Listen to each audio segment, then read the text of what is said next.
welcome to, I got to put the chat up. Gorilla Radio number 197.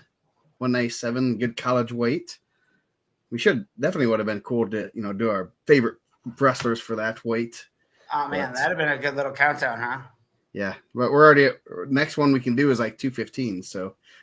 I got some favorite 215s. Yeah, so maybe that's what we'll rank next year. So yes, I need to put we are live, and we're going to talk Fort Wayne. We're going to see how tonight goes, and possibly, hopefully we can get through 2. If not, we will go tomorrow night. So not much pre-show. Nothing happened. Nothing crazy happened. Did it? No, we just catching up about some stuff, some different rumors and things like that, but nothing too crazy. Yeah. So we can get right in to talking Fort Wayne semi-state. We'll do a little bit of recap of the regionals. The regionals. Let me pull those up.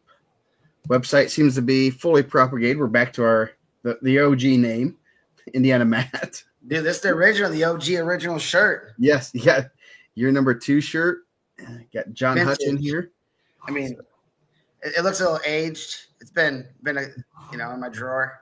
Let's see. So the website is 15. That's like 13 years old, that shirt.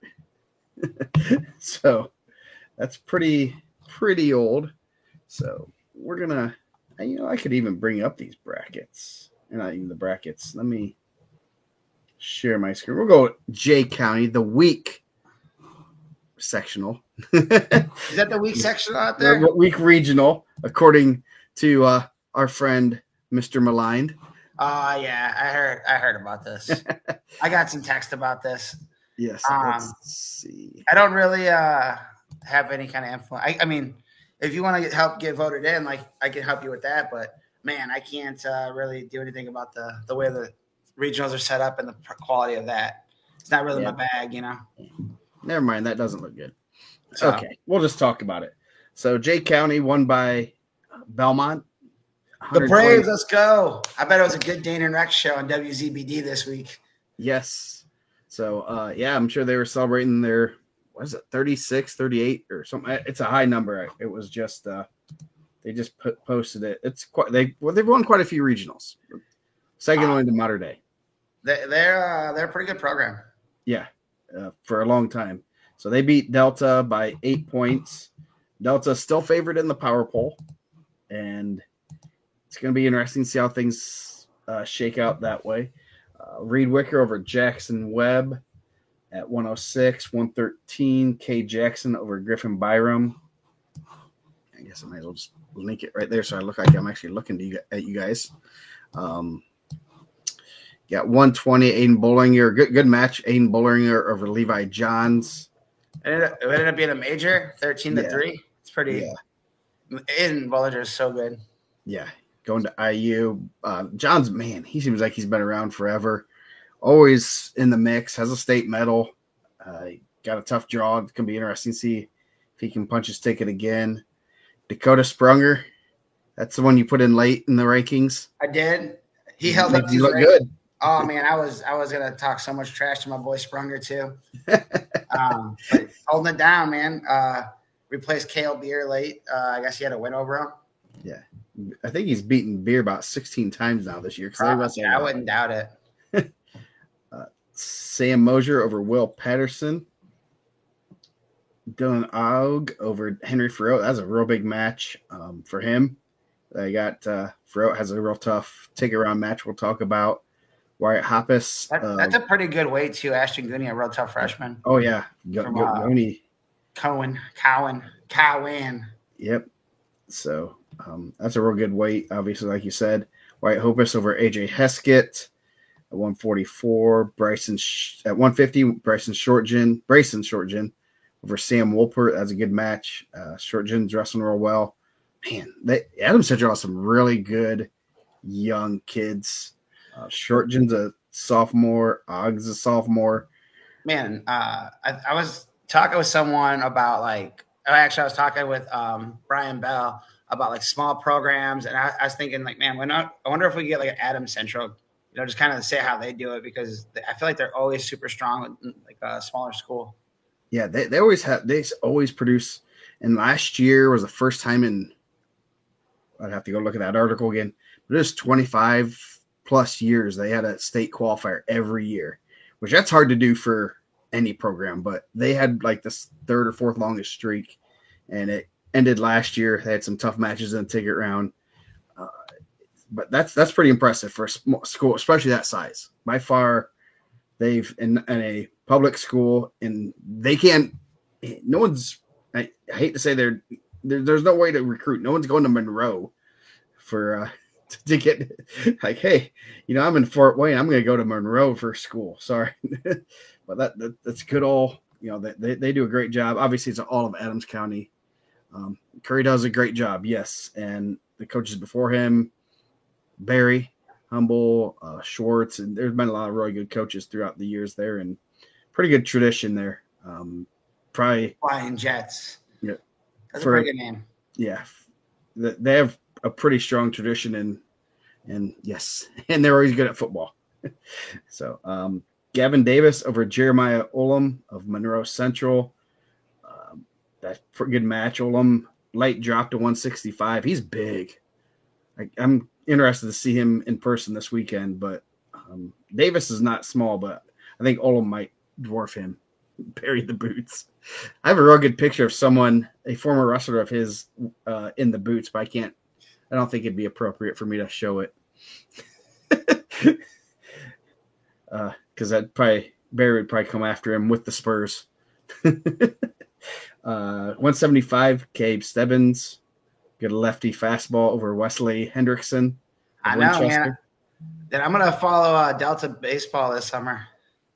Yeah, I'm going to have to see if he can strike out Rocco. Actually, I just want to see if he can throw a strike against Rocco.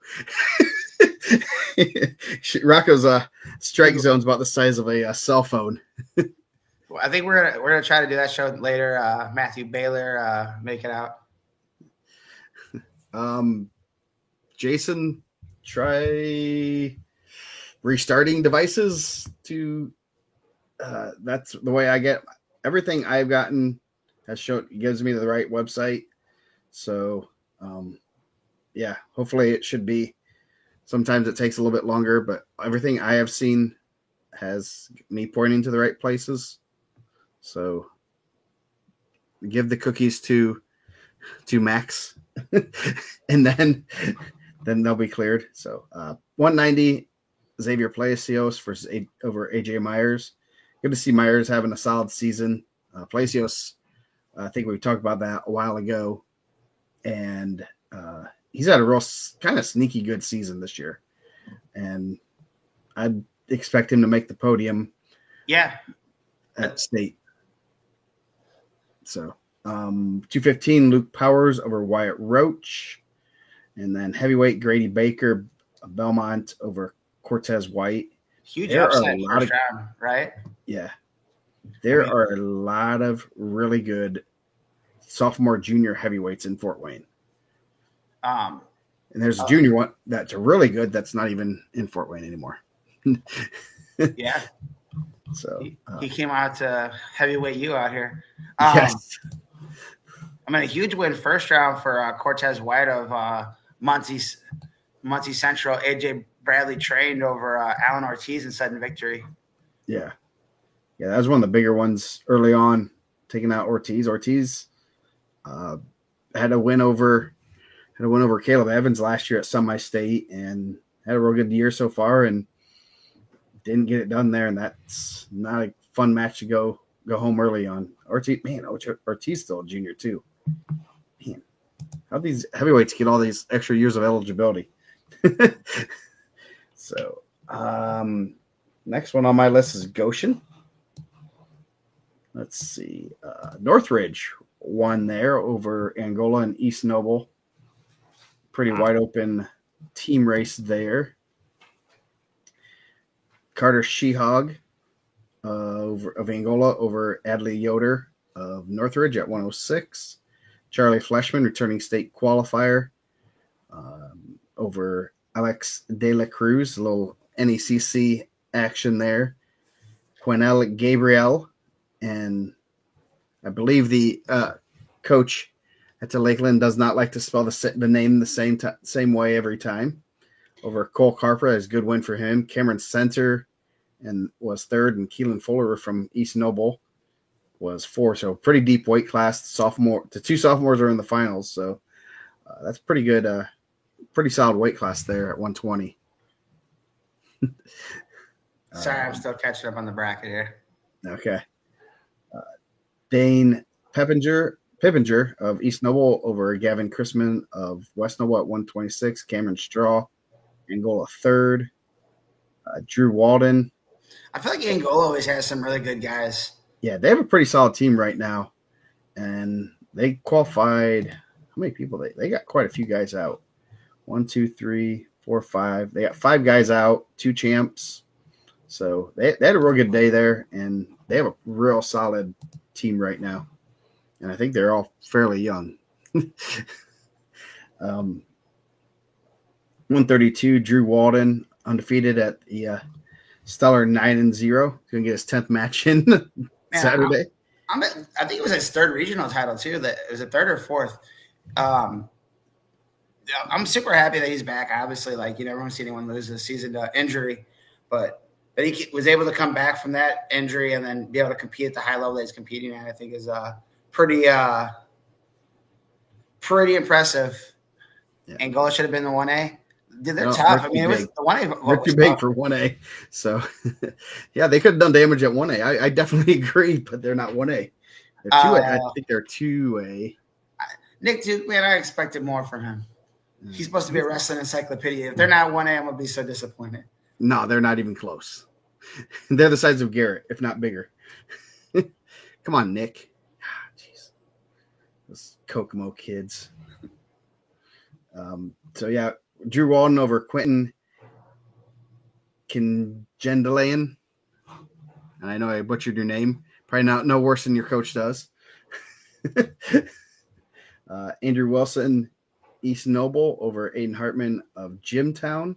Man, he's in here let's get an enunciation on that. Yeah. That K and J together, what does that make? Is it just a J? Gendelin? I don't hear Watkins. I want to see his enunciation of this. AU. Yeah, the big guy? Or Kevin Watkins. The coach of Lakeland. So 144, Brody Hagwood of Prairie Heights over Jersey Slayball of Northridge. 150, Dallas Davison, Angola over Drew Trigg of Concord. Matthew Sen, Fairfield was third. John Dellett. I thought that, yep, K silent. I knew it. Dude, I don't get them all right, but every now and again. So, yeah, I bet Kevin just calls him Q because he probably can't even pronounce Quentin. It's that Michigan education. So 157, Brock Hagwood over Blake Denman, Angola. Porter Kleberg over That's a good weight. Owen Lundy, another good deep weight. There, Tegan Klaus, returning state qualifier, West Noble over Chase McClellan of East Noble, or Elkhart, sorry. Riley Biddle, another good weight, was third. Dominic Dunn, DeKalb over Brandon Whitker of East Noble. Dallas Plattner of Elkhart. Man, I keep saying Elkhart. And Dallas Plattner of East Noble was third. And Austin King of Northwood was fourth. So there's some pretty deep weight classes there. I was able to see Austin King at Al Smith. He was pretty good. He's a pretty good junior. That's going to be a tough out for a 4 or for a 1 right there. Northwood. Fort Wayne. Northridge closed it out pretty good. Yeah. Northridge, Austin Parks over Brecken Moran of Fairfield, and then Travis Hankey stays undefeated. Derek Morrison's had a real good season here, and then Brady King, Brady Long, another 4, pretty solid regional there. I'm curious how many of these guys they get out because they have some top end guys, but they don't have their middle tier is really thick. They have a lot of good guys right in that middle tier that could knock off some guys, and it's interesting to see how deep some of these weights are. Brody Streeter over Dawson Bowmer of Concord. So, and Bryson Davis and Kyle Sommer, another, 285 is pretty deep in Fort Wayne. It's kind of heavyweight U. We still claim a lot of good heavyweights. Man, they've had a good run. They've had a good run on heavyweights the last couple of years. And we got to claim Forrester because he grew up in Auburn. So, we're going to claim him.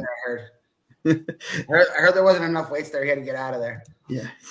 They, he grew up in the mean streets of DeKalb County. That's where all the cool people hang out, from what I've heard. Let's go Carroll, Fort Wayne. That's where you were, right? Yes, I was there.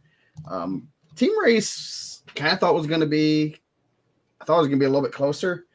Garrett, obviously, I thought they had a little bit of chance if they wrestled real well and the other teams kind of stumbled. Obviously, right out of the gate, they lost a pretty big point score, so they were out of it. Yeah, that's a tough one too. Obviously, not to get into the super. They lost two of their biggest point scorers. Not to get into the weight cutting thing, but I was really impressed with Swarthwood at Al Smith. I thought he was going to be a semifinalist. I thought all four of the champs coming out of the, possible champs. They're not champs yet, but the possible champs coming out of the semi-states could have met up in the semis. Yeah. I thought he wrestled Verduzco really well. I was super impressed. I'm really disappointed that we will get to see him at state finals. Hopefully his weight cutting days are behind him, and now his weightlifting days are ahead of him. Yeah. So after that happened, you knew New Haven and Homestead kind of battled it out, and Homestead first round they won 13-1, which is pretty darn impressive. They had 3, 4, 5 kind of toss-up matches, maybe not exactly 50-50s, but 60-40 matches that I was like, you're going to lose a couple. You think you assume where I'm sitting, you're going to lose a couple. Obviously, Andy and the crew were saying, no, we're not going to lose any. But I'm like, they're the statistics say you're going to lose a couple of those. You might drop one of them, might get thrown to your back, and for 7. But they came out, they wrestled well, kind of just built on that momentum. New Haven didn't wrestle poorly by any means. They 1, 2, 3, 4, 5, 6, 7. They got 8 guys out, 1, 2, 3, with 4 champs.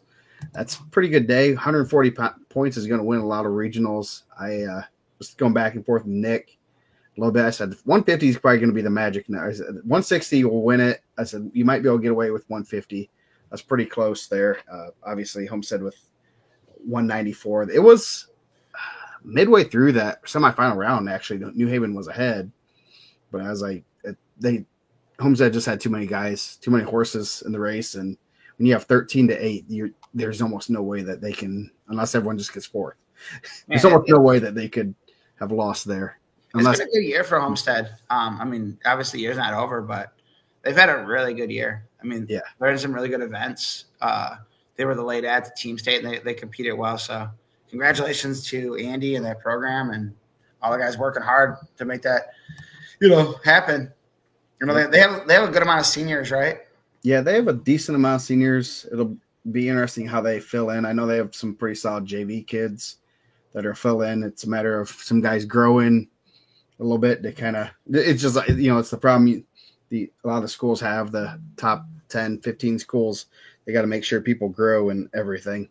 So, so it'll be interesting how that goes on. Obviously, they won. That was their first regional championship in school history for wrestling. Oh, man, congratulations. So them and a couple others, I can't think of them offhand, but I did put it on the post. So kind of what happened there individually. Juliana Ocampo looking real good over Joey Warner. Joey Warner's probably going to be happy not to wrestle any female wrestlers in the state tournament. His only 2 losses are to Kroll and Ocampo. So Ocampo and Kroll, the last 2 undefeated 106 in the state. Yes. So pretty impressive. So yeah, Campbell got off a 5-0 lead off a Fireman's in the first period, and then Joey got out in the second period, and then he rode her in the third period. So not after the first period, there wasn't a whole lot of action.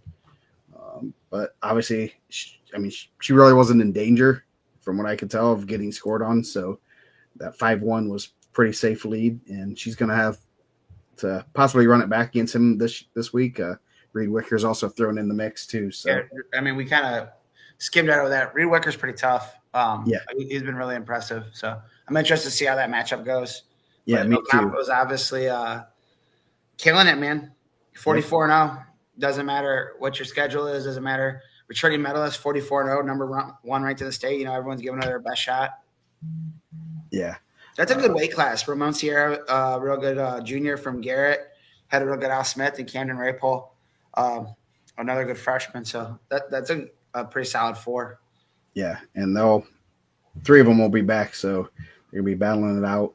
Rapol, obviously, his uncle coaches at Carroll, so that's a fun rivalry there. So 113, Bakari Cooper over Drew Heisler. Cooper's a big 13-pounder, and he's gonna be trouble. Heisler, obviously, a real good freshman, taking some losses, but still wrestling real well. So that was a real good finals match there. Then you had 120, Caleb Asa, Garrett, freshman over senior Timmy Rocha, 3-2, real good, another good match. Another guy I thought at Al Smith I thought wrestled really well was Caleb Asa. Yeah. I know Timmy Rocha's have a really good season. Only his 3rd loss, tight match. Yeah, Asa, obviously putting himself in a little better position. Jackson Rising Homestead over Chase Bricky, and overtime. That was he got a late.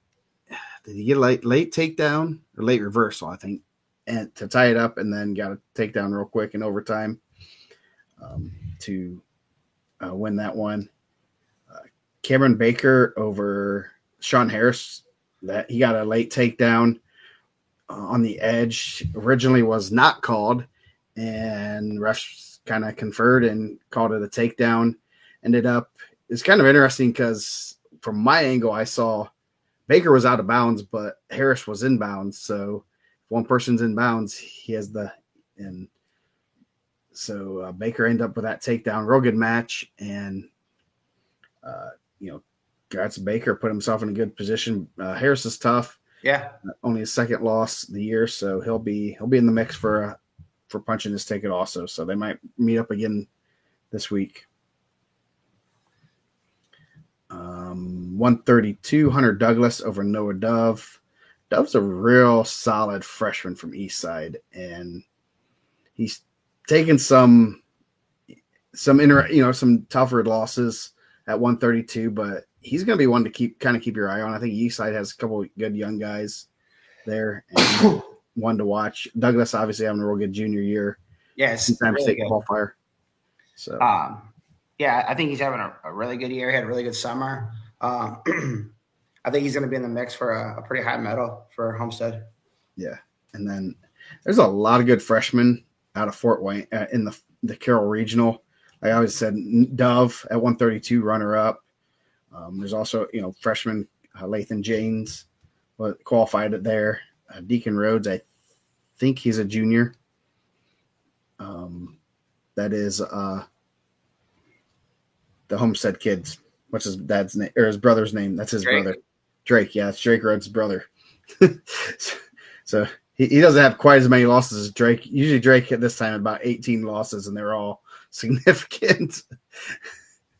So 138, Malachi Tholner over Lane Snyder. Tholner is a really good freshman, and making them move down to 138 was probably a real good move for him. Yeah, I think the weight overall is pretty good. Lane Snyder's really good. Carter Kraus, guy has only 2 losses in the state tournament so far. Pretty dangerous wrestler for Snyder. And then Jordan Raines, I thought, looked really good at Team State. Had some tough matches. Yeah, he'll battle. He's going to keep getting better. 145, Kende Kwa over Tanner Ellis. Anthony Guerrero, 3rd. Kwa's wrestling real well and definitely could punch his ticket for Snyder there. He had a real good Al Smith too, I think. Yeah, Kenny Coy is really tough. Yeah. Battle of undefeated wrestlers at 150. Easton Doster over Lincoln Carter. Pretty good match. Doster just kind of stayed patient the whole match and ended up getting a reversal and then I think a takedown. That doesn't look right. I thought he got 2 takedowns. Maybe he got a stall call. I'll have to look at it, but he kind of just set third period just kind of wore on Carter, kind of just kept pressing forward and ended up getting a takedown. Okay, Brody Harkat said the future's bright and it's tough because you guys are all the best state. Got the Fort Wayne fans are passionate. Yeah, they are. We have a lot of good Fort Wayne fans. So 150, Brian Barrett over Ben Hartzell. Barrett having a real good year, putting himself in good position there. 165, Carson Godinez of Homestead over August Adams of Carroll. 175, Jake Thrash over Jackson Litchfield, another freshman. Litchfield's pretty solid from Heritage. He's going to be one to watch in the next couple of years. And then, also have Paul Woods as a sophomore at 175. His dad was pretty good wrestling, too. 190, Joe Richmond, sophomore over freshman John Bear. So, a lot of young guys. So, hopefully they continue to work and get better because this might be the tougher regional in a year or two. 215, Ethan Leal over Savacion Harris of Northside. I like that name. Savacion. Yep. And then Aiden Hunt Garrett was third. Then 285, another deep weight class, Caleb Evans over Kuhlman. Kuhlman got a takedown early and put him to his back. Evans fought off, and then Evans got revenge, put him to his back. I don't know how it wasn't a pin in the first period, and then he ended up later putting him on his back and pinning him. Good match there. Charles McGrant over Jacob Reynolds for third. So pretty deep weight class there. Yeah, and I mean, obviously Evans and Coleman probably going to run it back. There's a good chance they can run it back this week. I mean, you never know with heavyweights and draws and all that, but tough. Coleman had a tough one right off the bat with Braden Lomer. Lothar, yeah, that was Lothar. Coleman said, "I'm not going to mess around." He just locked up I can't remember if it was a bear hug or what, but he just locked it up and put him to his back and said, "I'm not going to mess around with you today, buddy." Kind of big brothered him a little bit. Lothamer's real tough. He has a win over. Lothamer has a win over Max Amberger, the state qualifier. So he has some pretty solid wins. Only a 2-0 loss to Evans earlier in the season. So he's as good as anyone in that bracket. Unfortunately, they only take 4. So he's going to be paying for a ticket to state, semi-state. And he's going to be one to watch out, especially you got Kuhlman and Reynolds, both juniors, still coming back. And some other good guys. So they're going to be battling out for another year. And some of those 215s were pretty big. I could see some of those guys sliding up to heavyweight also. Yeah. Should be pretty interesting to see. You want to talk about Peru, so I don't have to talk the whole time? Yeah. I mean, this is your regional, man. This is your home. My home. I mean, overall, you need me to send the link to Duke, and he can talk about the Peru regional. Yeah, him away from home. I mean, let me look at the teams first. So North Miami North Miami's been having a really good year over Mechanical. Kind of far, 136 to 82. Northfield is a third. A lot of these teams are in the mix for team state and some of the voting stuff. So I'm sure they'll be well represented next year. At 106 pounds, Ari Schrock of Mechanical over Hunter Duncan of North Miami, 8'2". I know Schrock was a guy that was right on the mix for the watch list. Especially at the end when I was trying to add 106 pounders, it's always tough because you never know where those guys are going to be at starting off. Real good one here, good weight overall, but a real good one right off the bat at 113. Rex Moore over Ian McVicker. Tech Fall, Rex Moore, real tough, 43-1. McVicker having a great season, 40-2. Second loss, his other loss was at the Spartan Classic. He had a huge win over Brady Harper. Manny Moore having a good year for Oak Hill, third there. A lot of tech falls there. 120, Braylon McIntyre staying undefeated over Jordan Owens. 17-0 tech fall. McIntyre wrestled real well. I mean, obviously, we talked about it with Ocampo. You find 40 people, doesn't matter what schedule you wrestle, 40-0 is 40-0. 126, one of the best names in the state from Marion, Hickson Love. AJ Bradley's picked to make some noise in the sleeper picks. Saw that on the page over Jordan Corrick. Jordan Corrick having a good season, 38-2. That's a huge win for Hickson Love. Who's Hickson Love's lost to? Let me find it. 39-1. I know I had him on the watch list, or he's in the rankings at 32. So being in the mix at 26. Kind of looking at the draws when the brackets came out, I think he put himself in a pretty good spot.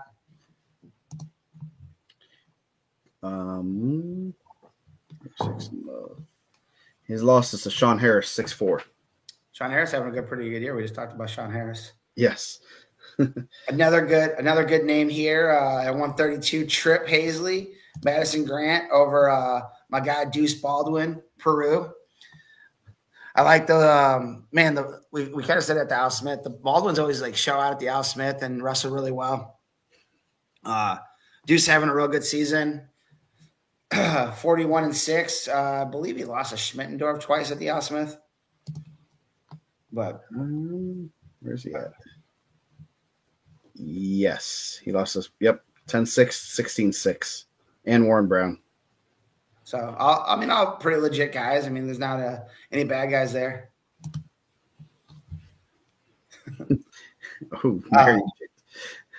138, Liam Baumgartner of Western. I feel like he's been in high school for a long time, too. Really impressive. We got to see him at Al Smith also over Christian Damewood of Kokomo by fall in 54 seconds. Baumgartner's always been a guy that I've kind of thought – he's kind of been in some tough spots where I think they've been pretty stacked in that area, so this is kind of his time to show out. 144, Cameron Pratt of Northfield over Corbin Gauchard of Wabash. 5-4 tight match in the finals. Gabe Newland, fourth there from Kokomo. I know he was a Harvest Classic champ a couple years ago. Eric Hunt, Jr., beat him. I'm not as familiar with those guys, I'm not going to lie. 150, a guy that I've been pushing, and I think I had him higher in the rankings than Caleb did. Elijah Gall of Northfield, 44-0 sophomore over Riley King, North Miami by fall. I always thought Gall had pretty good kid results coming up. I don't think he had probably the freshman season that he was looking to have. I think he had, a handful of losses, but having a really good sophomore year, it looked like he had a pretty good tough draw at the semi-state. So I'm sure we're about to get into that. I know that not looking past anyone, but the ticket round match there could be pretty tough. 157, Evan Oglesby of Mechanical over Aiden Houghton of Wabash. Grant Howard of Madison Grant, third there. I know he's been in the rankings. Tech fall in the finals. 165, Jose Cortez of Manchester. And Sean Caldwell of Marion, 355 fall. Man, some of the finals and the regionals go pretty quick. I mean, not just Fort Wayne, but like when we were doing East Chicago yesterday too. 175, Jordan Simon of North Miami over Cody Dowden of Tri-Central. Is Jordan Simon in the – I think Cody Dowden's in the rankings. I don't know if Jordan Simon is, but he should have been. 38-4 and 36-3 by fall. I feel like North Miami closes pretty well. Yeah, they have a real good – they close real well. At 190 pounds, champ Ethan Farnell of Mechanical, returning state medalist, 43-0. Ranked very highly at 190 pounds. 190 is stacked overall. Gunner's got a couple losses out of state, but, Farnell's going to be right in the mix. He's tough to wrestle. Over RJ Trevino of Oak Hill. I know RJ Trevino's in the rankings also. It's only his second loss on the season. Trevino's – both his losses are to Farnell. So he'll maybe rematch it next week or this weekend. Yeah, North Miami is legit. Another North Miami wrestler at 215, Hartley Hoover, avenging his only loss of the season. I think he avenged it last week too, over Austin Riggleson of Mechanical and sudden victory, 5-2. Boston Caldwell, Madison Grant, also in the rankings, a senior 41-2. So 5 losses between the 3 of those guys. It's pretty tough regional. They're all Caldwell. Ringelson's all to Hoover. Caldwell is to Ringelson, and I don't have the other. I think Hartley Hoover's is to Rigelson, right? Yeah. Hoover's to Rigelson. Rigelson's are to Hoover, and Caldwell's are to Rigelson. Yeah, I only have one of Caldwell's losses. Is that right? Yeah. I'm sure those guys would be happy to be separated next week. If they're wrestling each other next week, I'm sure they'll be a little bit more excited. Yeah. And then at 285, even though I think he got a pretty tough draw, unfortunately, he's really tough. His only loss is to Cameron Hazlett. Trevi Hillman Conley, 45-1. Patrick Kinney of Tri-Central, 42-2 junior, injury default 30 seconds. I hadn't heard what happened. Hopefully he's able – ring guy's son. I appreciate you. I like it. I said it with confidence, though. I was ready to go. But I think I don't know how injured Patrick Kinney was. Hopefully he's able to go this week. But Trevi Hillman Conley is really tough. Yeah. Moves really well for that size. He's a big guy. Moves really well for that weight. He's been solid forever. Yes. So Fort Wayne semi-state bracket. Anything? Fort Wayne. Nothing too crazy as far as upsets or anything. A couple mild upsets that we're gonna put people in rougher positions, but nothing too crazy. It's not as bad as it used to. I feel like you guys would always like stack up one weight class and they'd all get death draws. Yes. We're spread out a little bit. I think we've learned the art of communication. Like, hey, let's not all go in the same weight class this year, guys. I think Andy's the reason for that. Now that you guys got the 4th, they can all talk. Yes, and they probably have they have monthly meetings. Okay, what weight class are you thinking? Well, why don't you guys go here so we're not all stacked in one weight class? There's still some weight classes, but it's more regional stacked than anything. So everyone's like, okay, we're all going to go in the regional. At least then we'll get separated. So let me go to my handy dandy notebook here so I can get my Fort Wayne semi-state brackets with rankings. Got nice little cool graphics. Got Juliana Campo of New Haven on top. She has Corbin Lothridge of Jay County. Cooper Good of Northfield versus Adley Yoder. Campo got she's in a pretty good spot. Everyone else has 8 or more losses. 8. She's the only ranked wrestler in that quarter bracket too. So, that doesn't always mean that Belmont never get talked about. We talk about Belmont a lot. It doesn't even say never. Why does Belmont ever get talked about? Does it say never? I assume he meant never. I'm not. I don't think Lenny would be saying that. We love Belmont. We're some of the longest tenured members of the Dana and Rex High School Wrestling Weekly. I know we might be. I mean, we've been on it probably at least for top 5 probably times. Yeah, I think I have to be in the top 10 of all time. Yeah, we love Belmont. Actually, I have a Brave tattoo right on my calf. And come watch the Hang Show, everybody. I have a tattoo that says Belmont Magic. There's a radio station for that. Oh, jeez. Yeah, they have their own show. They have their own. Yeah, the Rex and Dane show. I know. You get your own radio station. Yeah. So Ocampo, pretty good spot. She's obviously a heavy favorite there, with to punch her 4th ticket to state, which is anytime anyone gets to state 4 times, that's pretty impressive. And she's gonna probably make history there. Going down. Yeah, some more people, some ranked rankings there. Reed Wicker, number 10 in the semi-state or state. Real tough freshman. Gonna be interesting to see. Obviously, potentially seeing him in Ocampo in the semis. He has a tough Camden Rapel right off the bat, so that should be a good match. Yeah, I've been super impressed with Wicker this year. Every time I've seen him. Yeah, I'm sure they wrestled this year. Did they not? Wicker won 10-2 for this website of mine. So Remington Waldron of Lakeland versus Hunter Duncan, who's number 9 in the semi-state there. Yeah, Reed Wicker was one of the guys that come up to wrestle the Carnahan. I thought he wrestled really well there. I know he had a huge win over Sam Westfall. I think he pinned him pretty quick, actually, in like the first match. Really, really tough freshman. Yeah. Going down, you got Ari Schrock of Mechanical and Mike. I was backstage, guys. What do you do? Click backstage? Yeah, that's it. I didn't hit nothing. It just went out. Oh, nice. Maybe the great snowstorm of the Northeast. That's supposed to be coming tomorrow.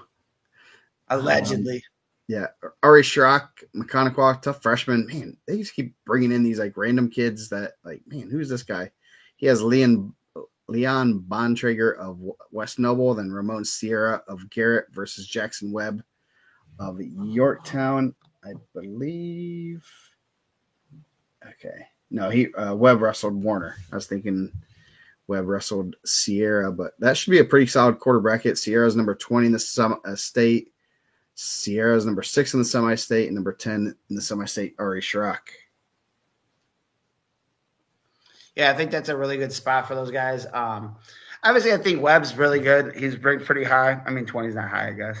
But right off the bat, that'd be a good one. But I think Jackson Webb's wrestled a really good schedule. He's wrestled a lot of high-level guys. Yep. And then the bottom quarter bracket, Carter Shehog of Angola, number 8 in the semi-state, not ranked in the state. 8 in the semi-state. I could look there. I can't read my font. Carson Young of Eastern, Jacob Benninger of Belmont, and Joey Warner of Carroll, number 14 in the state. Warner's in a good spot. Obviously, he was hoping that he didn't have to draw into Wicker. Wicker was probably hoping the same thing there. So they got separated. Warner's a really tough freshman. Probably, I'm pretty positive he'll be, if he qualifies, he'll be the first freshman qualifier in Carroll history. So pretty cool thing. So he's in a real good spot there. Yeah, I think, obviously the top 4 guys, the one quarter, it's going to be tough. I like Webb in there, but I like Wicker and Ocampo and Warner to get out there. This is one of the 3 weight classes that you could get all 16 ranked there. Obviously, if I can get, there's only 3 weight classes I can get 16 in. I blame Newcastle. We'll talk about it either tonight or tomorrow. Fort Wayne didn't do you any favors in a couple weights. Nah, they didn't. So 113 returning state qualifier Charlie Fleshman of Central Noble. He has Cullum Delaney of Bishop Dwenger, Manny Mora of Oak Hill against Griffin Byram of Jay County. And I believe Byram pinned Fleshman at the East Central Indiana Classic. Ooh, the ECIC? Yes. One of my favorites. Yeah. So freshman returning state qualifier should be a good match right there. Its top half's pretty good. Bakari Cooper, New Haven, sophomore, only 3 losses. He has Trevor Mansell of Northwood, Zach Reno, number 9 in the semi-state, against Ian McVicker of Mississinewa. So you could have a 14 and 21. So 2 guys with 2 and 3 losses. That's gonna be a good take-around match. Couple sophomores. That'll be a good one. I think that's a lot of guys that I haven't seen those guys live, but I know everyone that's seen McVicker has been real high on him, telling me that he's a guy that they could see on the podium. And obviously, you and I talked early on about Bakari Cooper because I thought it was Carrington Cooper at first. You said Cooper looks huge at 13. I said, dude, Carrington Cooper was huge at 20 last year. They cut him down. I said, I swear he was a senior. Yeah. And that'd be a good one. That Griffin Bynum, Charlie Fleshman would be a good one too. Griffin Bynum's been in the mix at Jay County for a couple of years. Probably, 16 is pretty high, I guess, high enough. But I thought I was like a little bit lower on him this year than I could have been. I know he's been in the mix. Yeah. So the Bakari Cooper is not related. By the way, he's not related to Carrington. No. That was I was like, Cooper. I assume they're brothers, both same. They look very similar. They wrestle very similar, and I'm like, well, they have to be related, or maybe cousins, worst case. And nope, they're not related. Well, there you go. So, going down, another tough quarter bracket. Number 6, Rex Moore, couple times state qualifier. He has Nathan Spears, number 11. In the semi-state, Braden Boz of Are they at Prairie least Heights. friends, Dave? Are they at least buddies or no?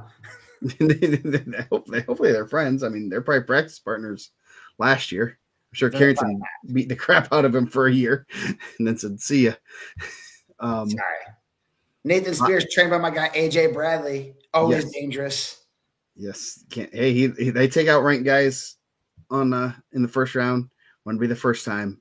So Boz has Drew Heisler, tough freshman from Homestead. Joe, are you there? Was Harris robbed on a horrible call? I don't think it was a horrible call. Harris's foot was in bounds from what I saw. Obviously, I was a little bit further away than the ref was. Yeah, the ref usually has the best vantage point in that. Yeah, they're a little bit better view. He had his foot in when he was on top. They have to pass a test. Yeah. They have to read a book. They have to read a book. What's the last book you read? The last book I read? Ooh. The Indiana Mat Preseason Magazine. Pretty good. That's a pretty good book. Yeah. So, pretty good quarter there with Moore and Heisler. That should be. Yeah, Rex Moore is really tough. I think he's coming out the right time too. 43-1. That'd be a good one. Yep. Cade Jackson, number 12 in the state, Delta. He has Ming Lowry of North Miami, and Petrell Childs of Northrop versus Alex De La Cruz of Angola. So that should, obviously Jackson's the only one with a number beside him, so he's obviously a heavy favorite there. Was Cade Jackson a state qualifier last year at 120, and he's coming down a weight too? Cade Jackson was a state qualifier at 120 pounds. So, and I think, obviously that could be a pretty good quarter or semifinals with Jackson, Moore, the winner of McVicker and Cooper, and then the winner of Byram and Fleshman. So that could be a pretty solid tick around. Yeah. It seems like obviously there was going to be some tough draws there, but it seems like everything fairly well got separated. And I mean, obviously with that many ranked guys, they're going to hit. There's no other way that they weren't going to hit. So, especially with all the champs being ranked. So 120 up top, you got number 1 in the semi-state, 4th in the state, Aiden Bollinger having a real good senior year. Real good career. Yeah, real good career. State two-time third place finisher, going to IU. Could be an interesting match. Keelan Fuller, who has had at least 6 COVID years. I mean, he was a freshman in 2010, I thought. He's been there for a while. Yes. But yeah, he's been around for a while. He's been around the block. He's been there. That's not really for that I would really want to start my day off, because you got to be careful against him. He will hit some big moves, and he's not afraid to do that. And he's trained by my guy, Sam Reason. Yes. Sam Reason there. His sons do not like wrestling on the Indiana mat, from what I've heard. They are 0-3 on it a couple weeks ago. They're good, though, man. They're going to be really good. Yeah, they are. They're going to be really good. The one placed at a middle school state. Yeah, they're pretty good. They are overcoming some poor genetics. Yeah, I think he would agree with that too. Yes, he's a good dude, man. I like him. Yeah. He's a real nice guy. He's not going to be shy about saying yes. I don't know where they're getting that genetics, but it's not from me. So yeah, that could be a match that I'm kind of interested in watching, just because Fuller is dangerous and he has nothing to lose. I mean, he would love to nothing more than to knock out a guy like that in the first round. The other part of that bracket, Jackson Rising, senior from Homestead versus Jordan Owens from Manchester.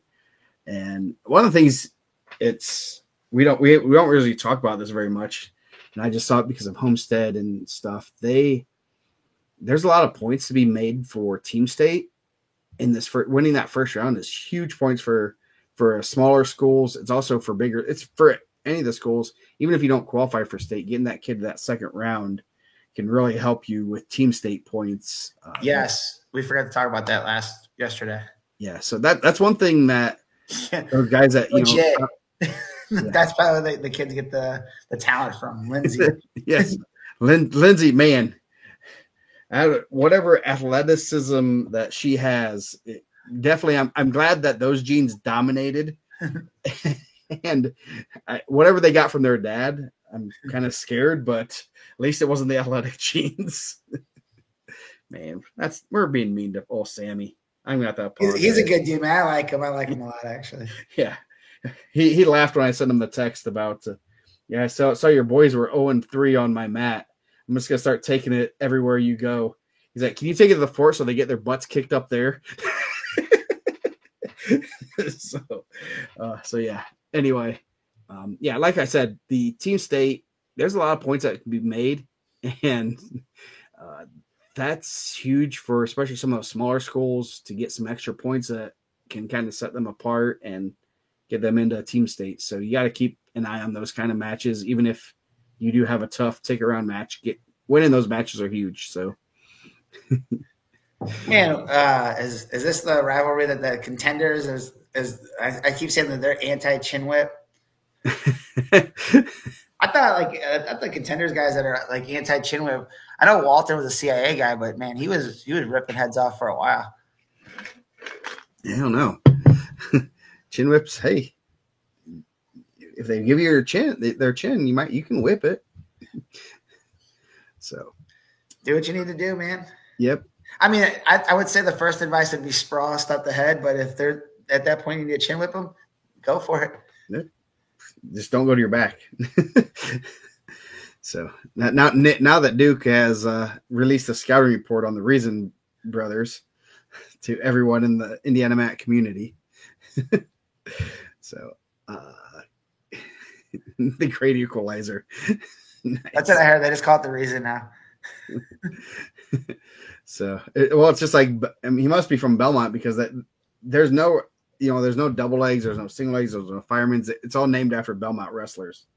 So when you're on the call with Rex, I'm like, what is that? That's a fireman's. No, that's the Myers. Like, okay. Oh, that's a half Nelson. No, that's not a half Nelson. That's the Farote. So you don't think anyone's ever hit a chin whip at the Iron Man? I would be willing to bet. I'd be willing to bet if Seth Mendoza wanted to go out and hit a chin whip, he'd hit a chin whip. Yes. I'd be willing to bet if Bo Bassett said, hey, man, I'm going to work chin whips this week, he'd hit a chin whip. Or 3. Yeah. Yes. So going down, next quarter bracket, number 6 in the semi-state, Quanell Gabriel of Lakeland, sophomore. He has Ben Mills of Belmont. Speaking of Belmont, I wonder what move he does that's named after him. Should be a good first-round match. Colin Turlin of Oak Hill. He has Timmy Roca of New Haven, number 14 in the state. So he avoided Bollinger, which would have been the worst draw possible for him. So he's in a good spot there to qualify. Yeah, I think obviously being the runner-up there, still put himself in a good spot. The highest, obviously, only state-ranked wrestler. Ben Mills been in the mix a little bit too. I think he's pretty good for Belmont. 15 losses. They wrestle a pretty tough schedule. Have I seen who hit a chin whip? I seen Jackson Forrest hit an assassin from his feet. I mean, basically a chin whip, right? Yeah. I mean, but I guess if you just limit your arsenal, if you're, just be that guy, I guess.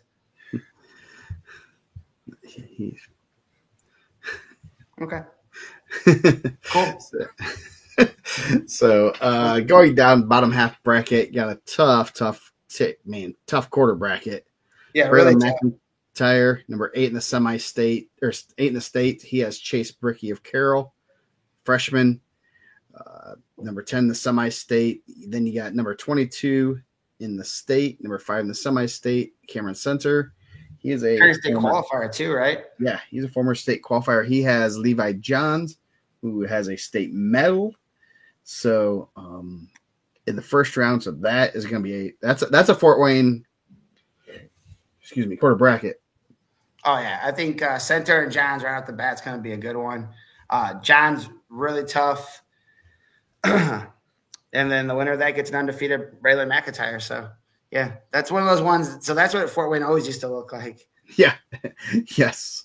So, and then going down, Caleb Asa Garrett got put in a really good spot for considering what he could have gotten right there above him. He has Brady Shannon of Western, Ben Bush of Yorktown, sophomore, and Cole Carper, number 12 in the semi-state from Jimtown. So someone not state ranked will make it out, but you got a 7 and 12 in the semi-state. Yeah, Carper looked really good at the Al Smith. I know he's a place with the Al Smith last year, also 2-time medalist at the Al Smith. Then Caleb Asa, we kind of talked about it in the regional. Really impressed with the freshman from Garrett. I thought Garrett overall at Al Smith really scrapped. It's I know they've had some tough breaks the state tournament so far. Hopefully that's all behind them and they have a strong semi-state. Yep.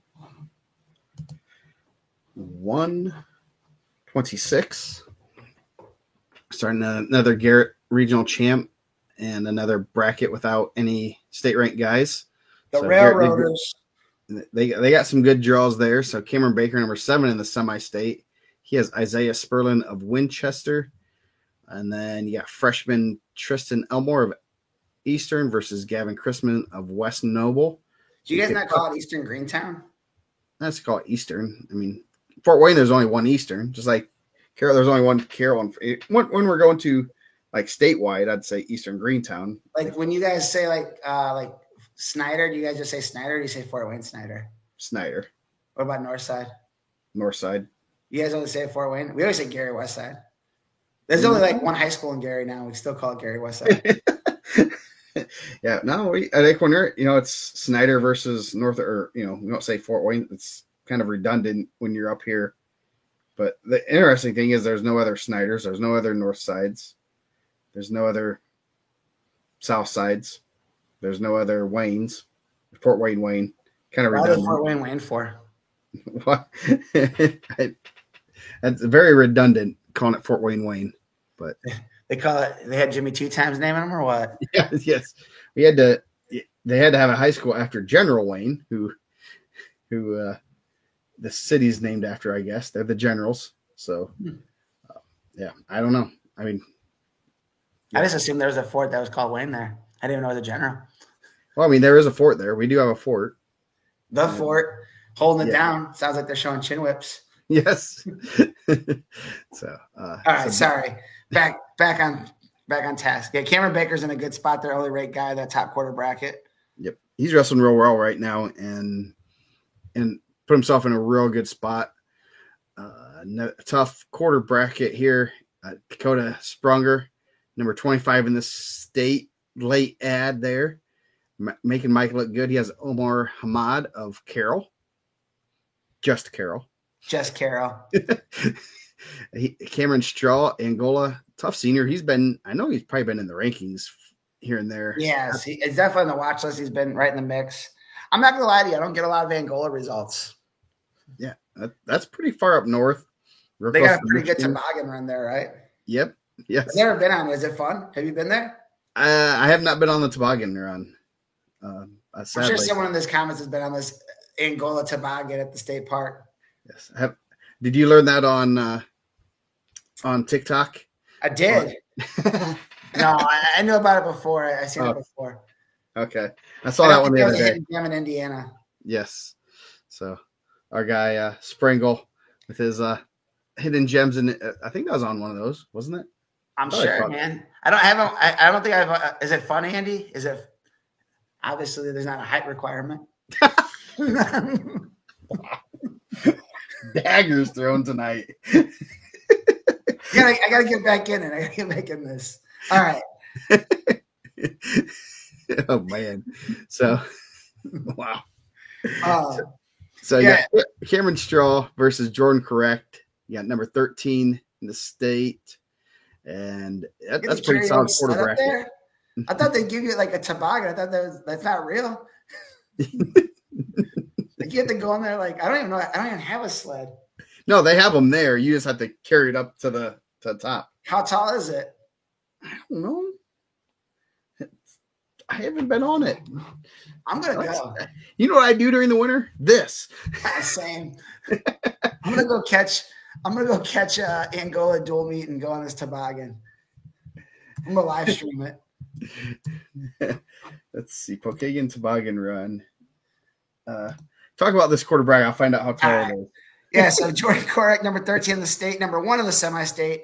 That could be a pretty interesting one with Dakota Sprunger, South Adams, the Starfires. The next quarterback is one of the best names in the state, 21 in the state, number 3 in the semi-state, from Marion, Giants. Hickson Love, he'll have Brandon Lechtner of, I'm not sure, Northridge.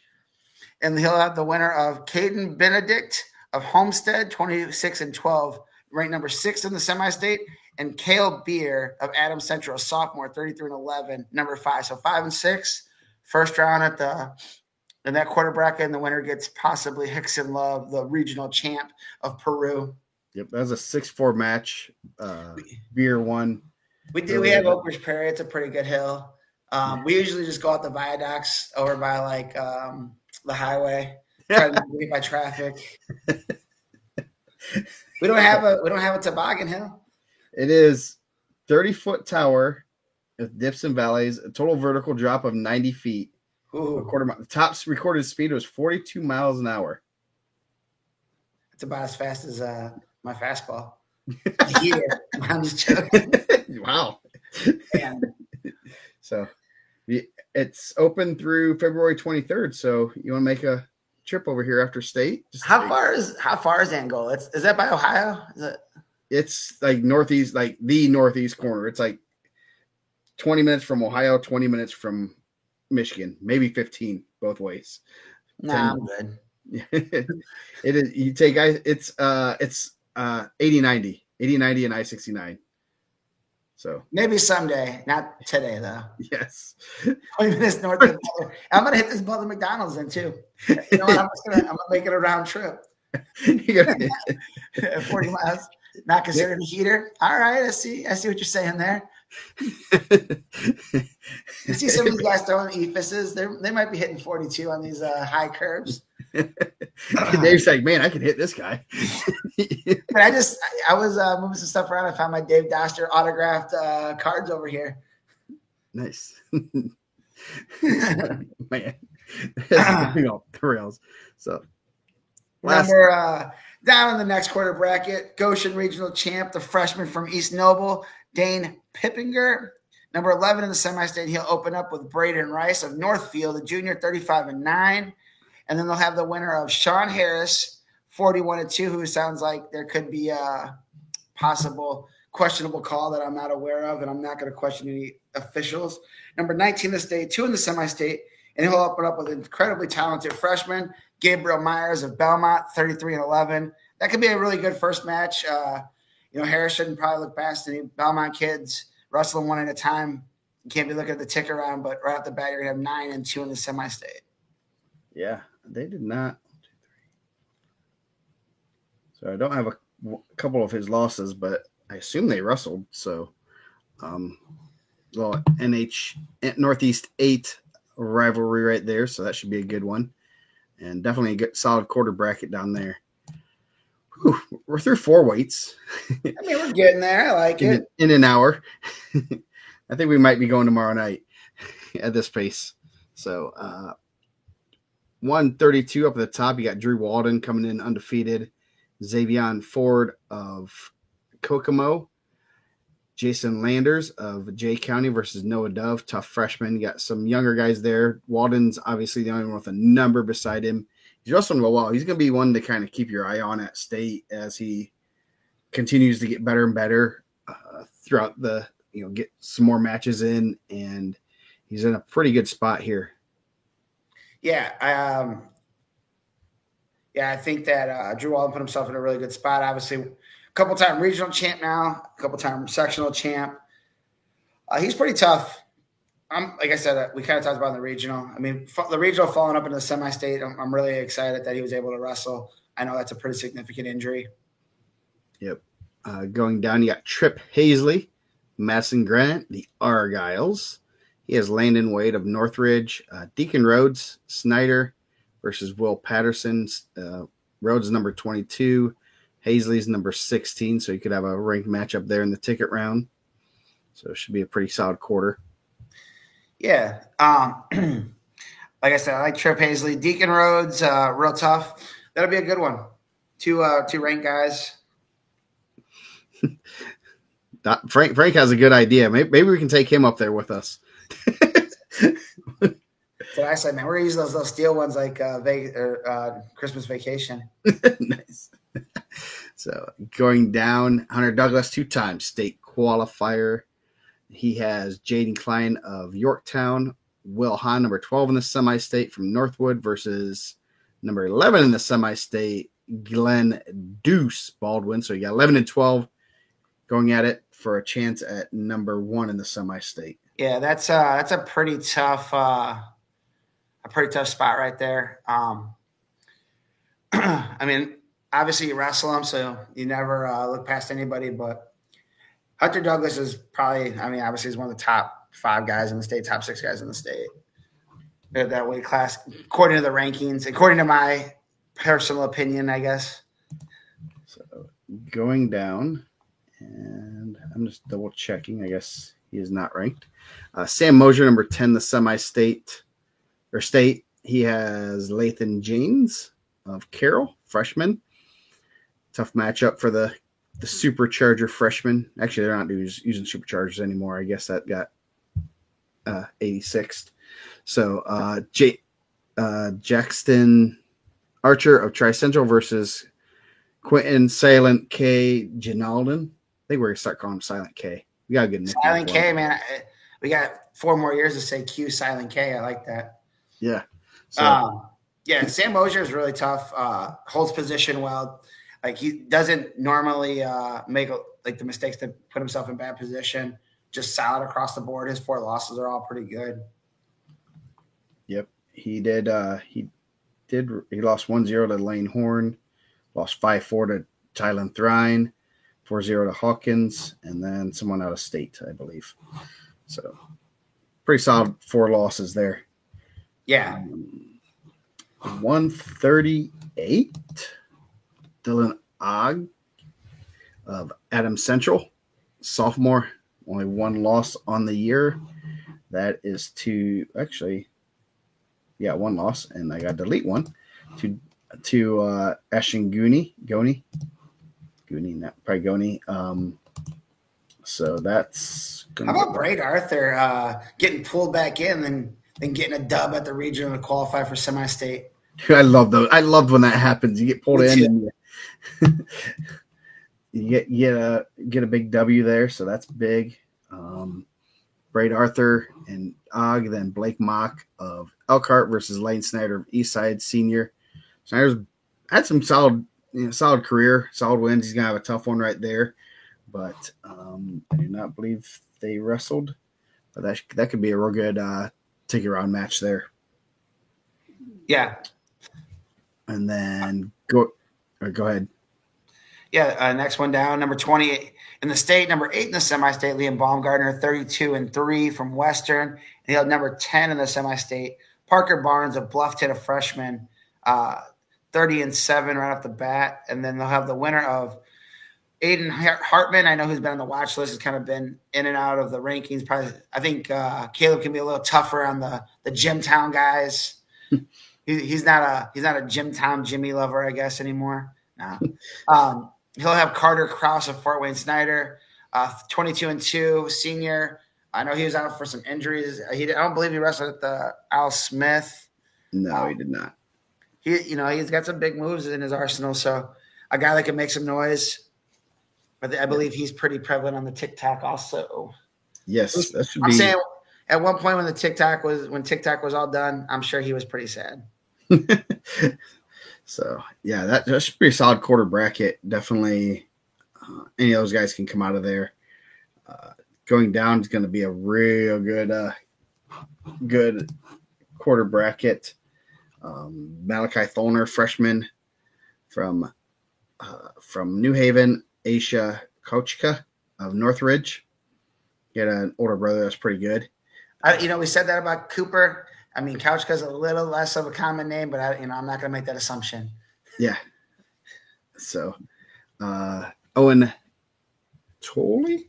He was said that Carter Carlson here said when TikTok went down, I believe it. That's not me talking trash. That's me being supportive. Yes. So check Owen him Tolley, out, man. Got some cool stuff on there. Check him out. Yep. Against Henry Ferrote. So you could have another Northeast 8 New Haven Belmont ticket round possible match. That could did they wrestle in the duel when Belmont and New Haven wrestled? No, they did not wrestle because Tholner came down late. So they have not wrestled at all.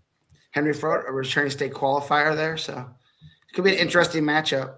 Yeah, that's going to be a real good one there. Where is Tholner's number 5 in the semi-state? There we go. Yeah. Who does he have those losses to? Let's say 1-0 to 2. So, yeah, that should be a good one. Hold on now for the I use the bathroom. I'll be right back. Okay. Oh, that's from Jaden Zimmerman. Okay, that's another guy. Anyway, last quarter bracket, Andrew Wilson, number 7, the semi-state.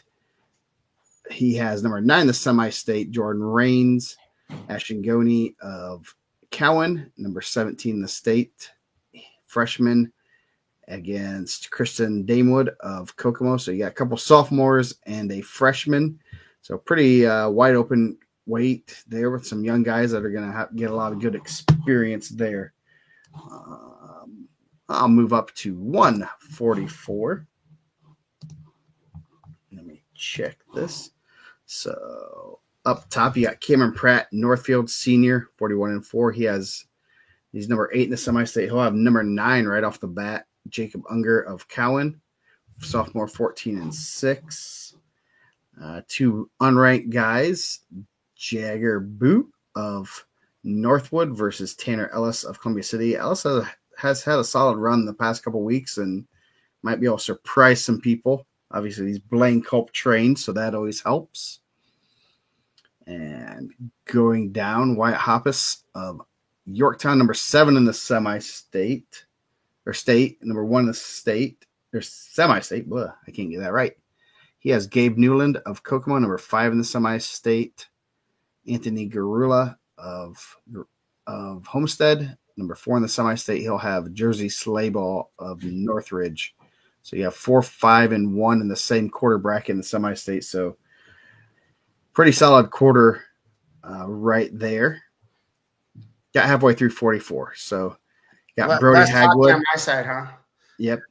Got Brody Hagwood from Prairie Heights. I have to kind of be nice to him because he better be nice to his girlfriend because I know her. She used to be a neighbor of mine. So if he's not, I will kick his butt. I know he's in here watching. So be nice to her. He has Mackay Pinkston of Southside, Eric Hunt of Western versus number 6 in the semi-state, AJ Heskett. So Hagwood, a 2-time state qualifier right there. Any comments on any of the 144 bracket? Man, I had to find out where we're at here. Yeah, so obviously I've said it for the last 4 years. I'm a Hagwood fan. I think those guys are pretty explosive. They're exciting to watch and get after it. I'm pulling for those guys. I think he's in a pretty good spot right there. He's the only state ranked, number 9 in the state. So I'm hoping those guys can go down there and find a medal. Yeah, it'd be good for them too. Oh, Brock's already talking trash. Oh boy. That's funny. So yeah, the last quarter bracket, Kendall Kwai. Is it Kwai or Koi? Koi, I believe. I mean, that's what I say on the mic at Al Smith, so hopefully. The general didn't correct you, so he has Kevin Tom. That should be a real good first round match. Number 3 in the semi-state, number 12 in the semi-state. Wyatt Mann of South Adams. What if he's related to Josh Mann? Former state qualifier for them. He was real tough. He was, oh man, I hate wrestling. I hate coaching against that kid. Brings back bad memories. Corbin Goshert of Wabash, number 7, the semi-state. Yeah, I thought I thought Kevin Tom looked really good at Al Smith too, from Wawasi. I don't believe he placed. I think he was in the blood round. And Kenny Coy is obviously explosive. He placed last year, placed this year. I know at some point it wasn't going great for Snyder, and they were like, "Oh, we're not going to have a place." I was like, "Man, I think Kenny Coy is going to place. He's pretty good," and he did. Yeah, he's been pretty consistent for them. He's pretty solid and kind of one that, with all the other guys in the weight classes and stuff, kind of comes under the radar. He's pretty solid and definitely one Brody should not overlook, and he needs to focus on wrestling and not holding his girlfriend's hand between matches. Dang. Coming for the jugular tonight. Hey, he better be nice to her because I'll drop him on his head. What if he drops you on your head? He won't. Okay. I'm not afraid of someone from Prairie Heights. Qua. According to Tim Carter, it's Qua. But he never corrected you at Al Smith, though. He didn't. So we got mutual respect. Yeah. Game respects game, you know. Top quarter bracket here. I think this one's pretty tough. Right off the bat, number 19 in the state, number 4 in the semi-state, 44-0 sophomore Elijah Gall of Northfield against Jordan Klump of Prairie Heights, senior 30-14. And then on the bottom part of that quarter bracket, you have Luke Dahlbrand of Norwell, 29-13 senior, and Lincoln Carter, 24-1 junior, number 8 in the state, number 2 in the semi-state. Could be a possible ticket round match with a single loss between those guys. Yeah, that should be a real good ticket round match. Carter's looking really good. Was out for a little bit of the season, and obviously he took his first loss to Doster. 2-time state qualifier. Obviously, Gall that's not where you wanted to be. No, that's one draw you did not want. And he's had a really good season. Like I said, he's had some really great kid results coming up. So, I mean, obviously he was on the watch list last year. Probably didn't have the freshman season he thought he was going to have, but he's had an incredible sophomore year so far. It's going to be a war. It's going to be a battle right there. Yep. So going down, Dallas Davidson, Angola, number 7 in the semi-state. Remington Ricky of Tippecanoe Valley. They used to go to the East Chicago semi-state. Yep. Yeah. I'm surprised you didn't say that about Tri Central. Then they used to go to and Wawasi. And Wawasi. Yep. You got some converts. We took Rochester as a 3-team trade. Yeah. And some cash. We sent you some cash. Yeah, and a player to be named later. Yeah. Crash Davis. I'm surprised we didn't have Bull Durham on our list. Yeah, that's a good movie. Yeah, you could probably do baseball. Probably has the best movies. There's some good football ones too, but yeah. I guess, yeah.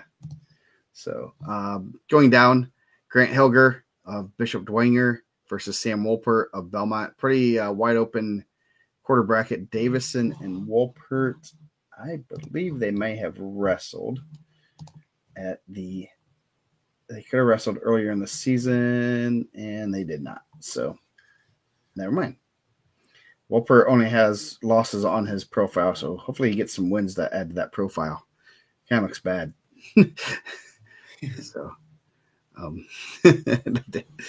So anything on that one? Dallas Davison's been a guy that's been on the watch list the last 2 years. He might have spent some time in the rankings. I think that's the hard part too, is like some of the results kind of dictate where guys end up falling, whether it's a good result or a bad result. And sometimes a close match can move you into the rankings. I think Dallas Davison's been right there. I know Sam Wolpert's been on the watch list or right in the mix. So that'll be a pretty interesting ticket round. A lot of pickups could be won in that quarter bracket. Oh yeah. Yeah.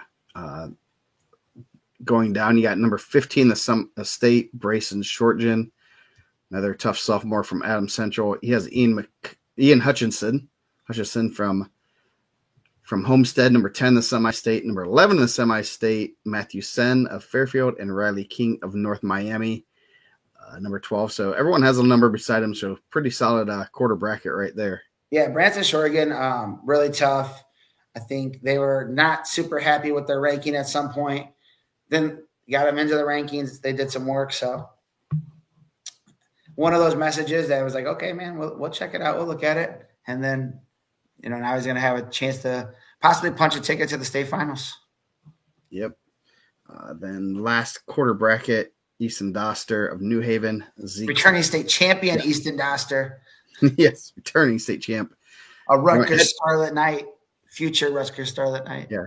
Rutgers was having a Scarlet out this weekend. Kind of sounds weird. It does. I was like, man, I said, all I have is red shirts. I can't go. I don't have any Scarlet ones. So. Oh, you don't think that's salmon? Yeah. No. He has Zeke Witter of Delta, Caden Jones of Oak Hill, and then number 24, Drew Trigg of Concord. Not the draw Mr. Trigg wanted. No, I think anytime you have a state champ in the ticket round, not the draw you want. Yeah. Possibly, obviously, Zeke Witter coming out there, Delta, Cody LeCount trained, looking to shock the world, but Easton Doster is going to be a hard out. Yes. Number 157. Another undefeated. Yep. Got some undefeated. Yeah. So you got Jackson Bradley. Started out the season at 144. Decided he liked food. And good for him, man. Yeah. Yeah. We've talked about it quite a bit recently. And he decided, hey, I'm going to go up. And he's still wrestling really well. He's tough. Number 5 in the state, number 1 in the semi-state. Number 1 in our hearts. Yes. He is Bradley trained, but not, well, I mean, I'm sure AJ's helped him, but more Casey Bradley trained than AJ Bradley. Yeah. So he has Noah Bowser of Carroll Jr. that qualified first time. Grant Howard of Madison Grant, number 25 versus number 23 in the state. Blake Denman of Angola. Neither of those guys are probably wanting to run to Bradley, but that's going to be a tough quarter bracket right there. 3 ranked guys. Yeah. For a lot of them that doesn't have, some of them don't even have 3 semi-state ranked guys. You have 3 guys that are ranked in the state. You got 1, 5, and 8 in the semi-state in that quarter bracket. And we're probably like, oh man, that's probably not who Denman and Howard want, but we're not even asking Noah Bowser. Probably got the toughest draw, right? Yeah. Before, he's the guy that has the toughest, right? If he wins, he has to beat another ranked guy. If he knocks off Jackson Bradley and gives him his first loss, the first time in high school he wouldn't receive a medal, then he'll have to knock off another guy in the rankings. So yeah, you can't even celebrate that win. Yeah. You got on to the next one. Hey, it happens though. Yep, it's happened before. Yes, it has. What's the Princeton guy who's out there tossing headlocks?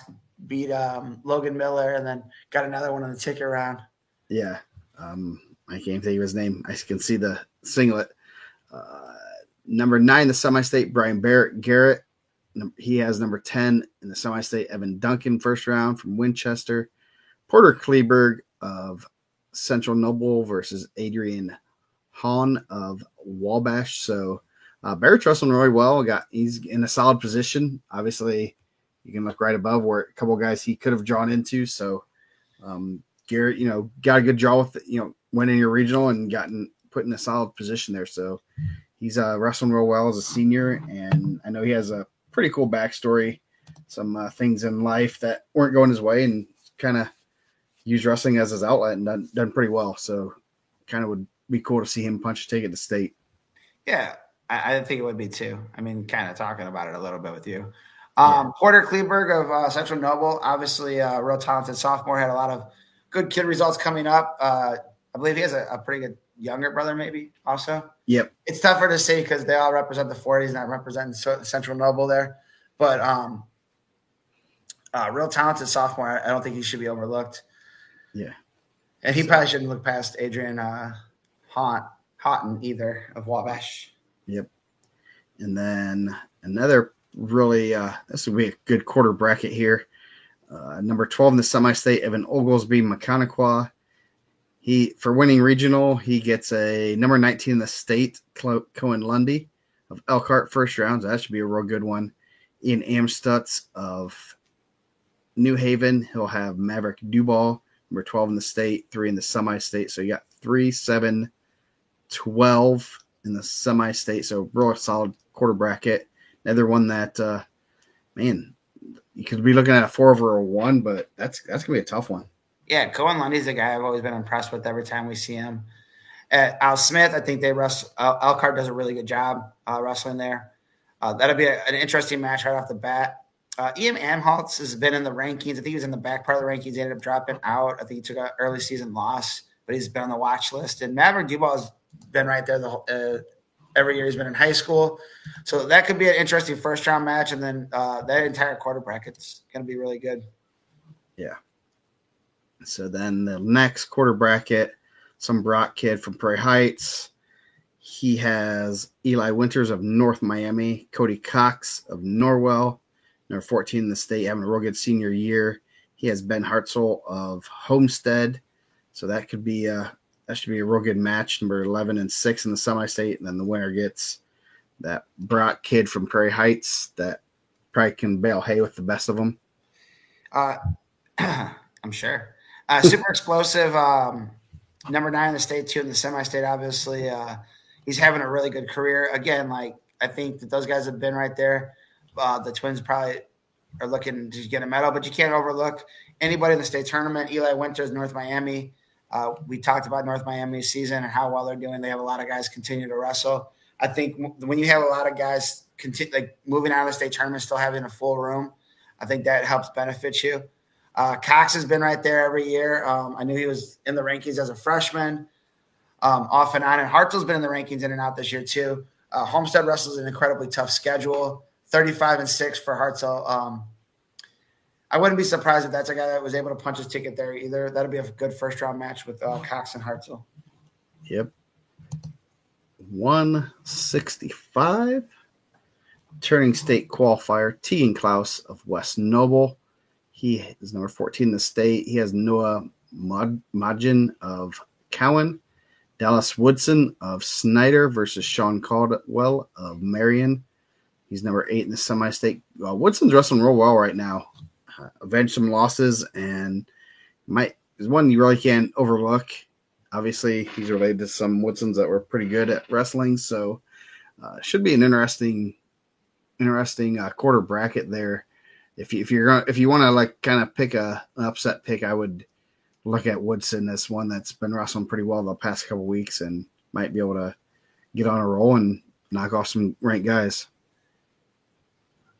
I think you said it all, man. I can do a better breakdown if I wanted to.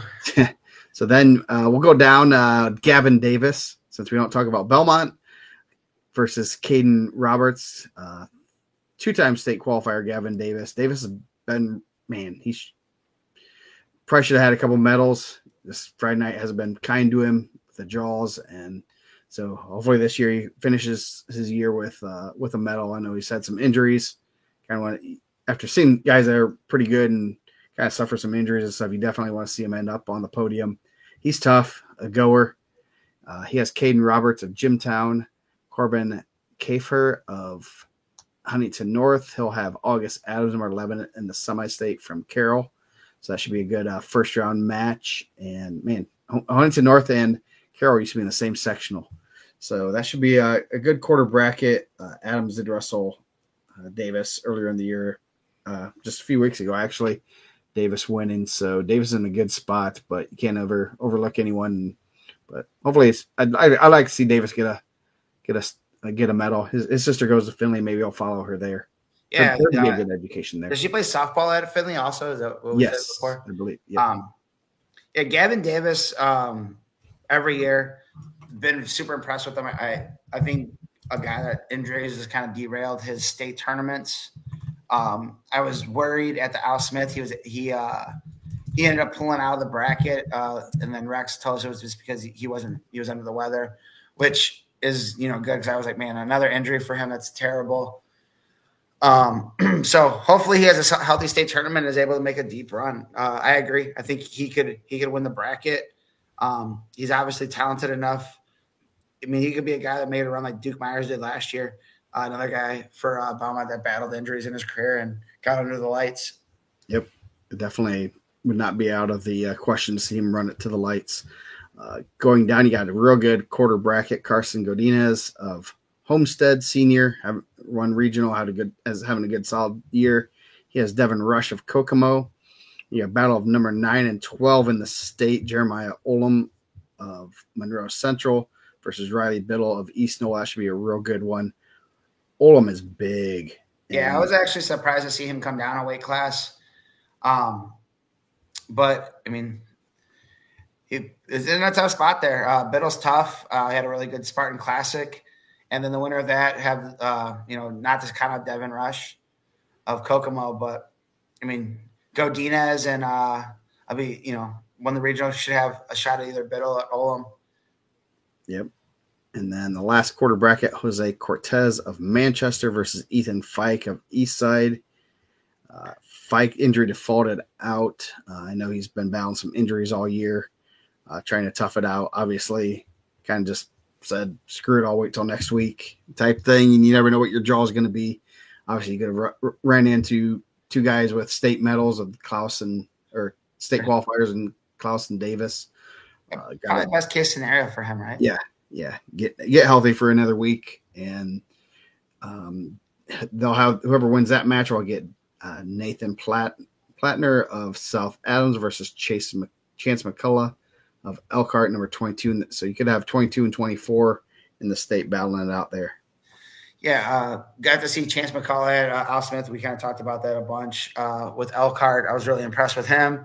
Ethan Fike, always really good. Obviously, the two guys that are ranked there, I would probably lean that way. I don't get to see Manchester enough, but obviously he's a regional champ.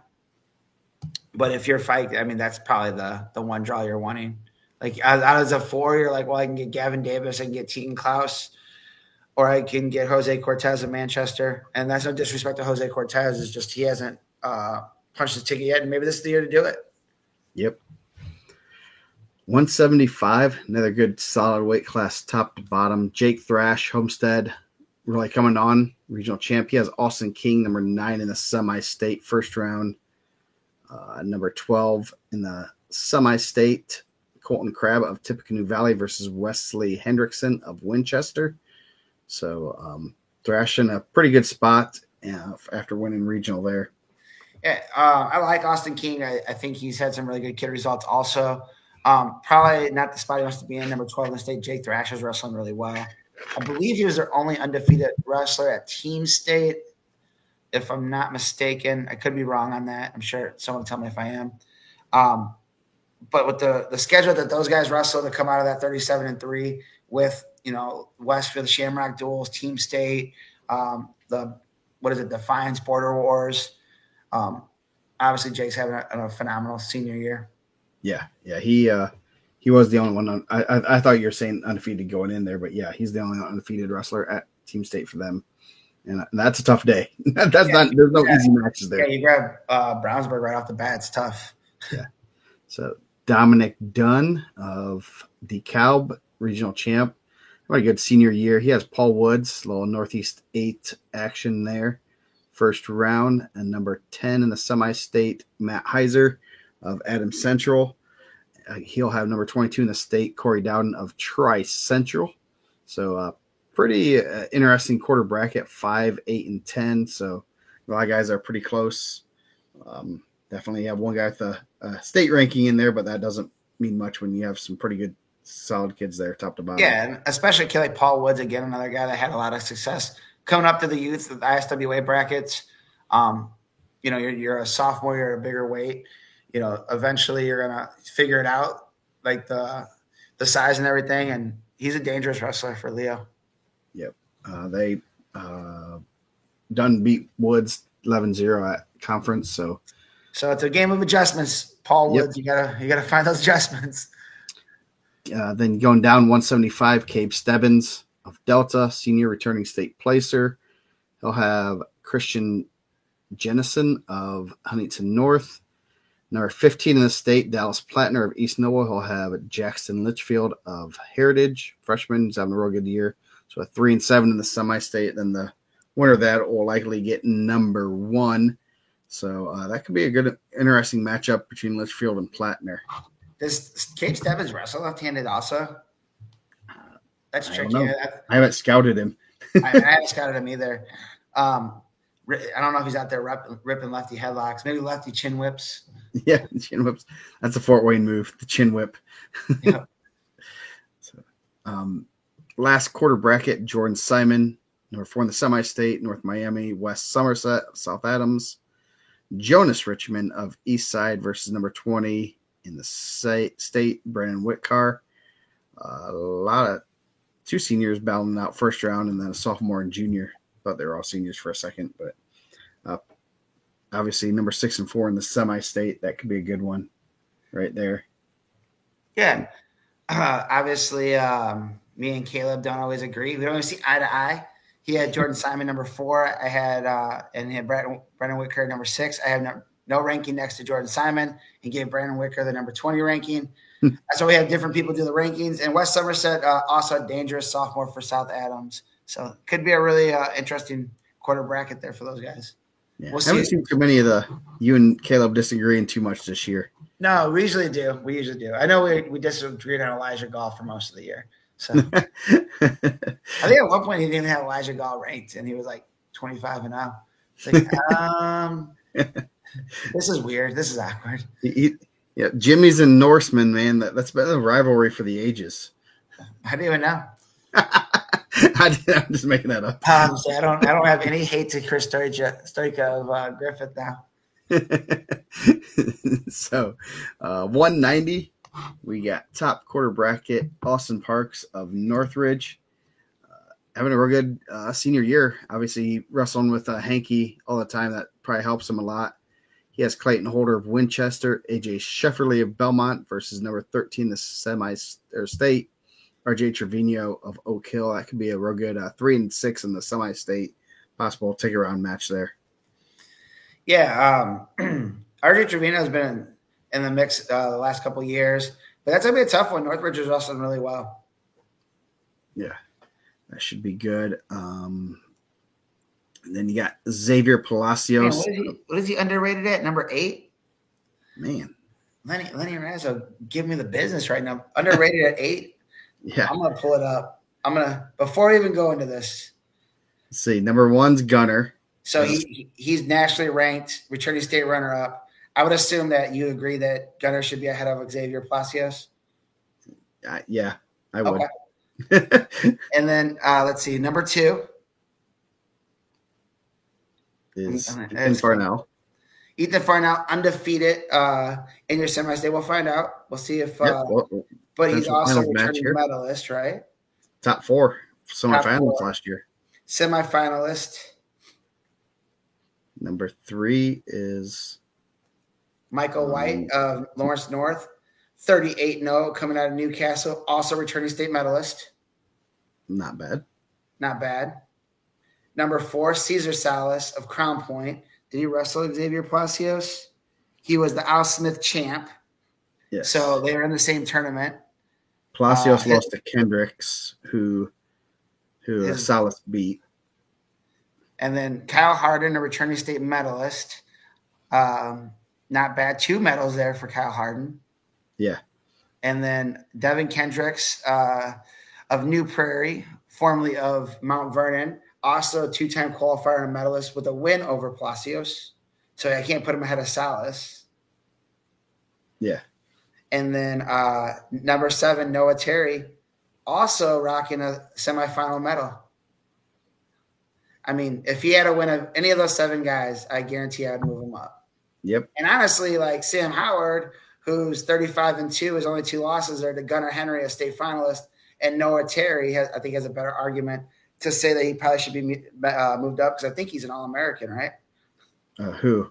Kyle or Sam Howard. Sam Howard, yeah. I think he placed at Fargo last year. So might be a little overrated, my friend. Yeah, I'd say he's right in the right spot, where in the right area he needs to be. I mean, why not just move him to number 1 if he needs to be 4 or 5? I mean, Caesar won the tournament, kind of dominated the tournament he was in. He lost to Kendricks, so he has to be behind Kendricks. I mean, we're giving a little insight into and Colin McMahon. And he's 1-1 with Colin McMahon. And Colin McMahon's behind him, so yeah. So yeah. Oh boy. So anyway, can you take this while I delete comment? So the currently underrated Xavier Palacios at 42-2. Junior, he'll have Brogan Parks at West Noble. Freshman 18-13 first match. And then he'll have the winner of Brody Burns of Western, senior, 29-8. And then 8th ranked in the semi-state, John Blair of Homestead, a freshman at 190 pounds, 24-15. So you could have 8 and number 2 in the semi-state for a ticket. That'd be interesting there.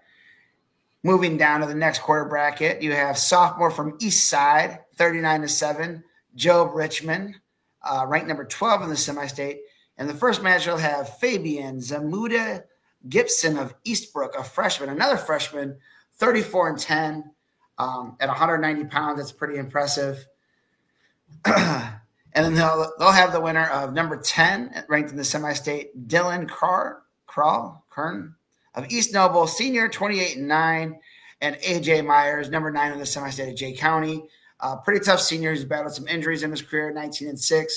So Myers and Richmond, possible ticket round match. 3 guys with rankings next to their name, which is pretty good. Yep. Yeah, that should be Richmond's wrestling really well right now. One pretty wide open sectional regional and wrestling well at the right time. I know. Hey, I love it, Lenny. I'm just giving you a hard time. We're just giving you the feedback. We're here to answer questions, my friend. Yes, and we will answer them. Yeah. And you know exactly why we put him where he is. So, I mean, hey, that's why it helps everyone. I mean, it's not a number 8 on the board, number 1 in our hearts. We're hoping he's going to be in the top bracket. Number 1 on the stand. Yep.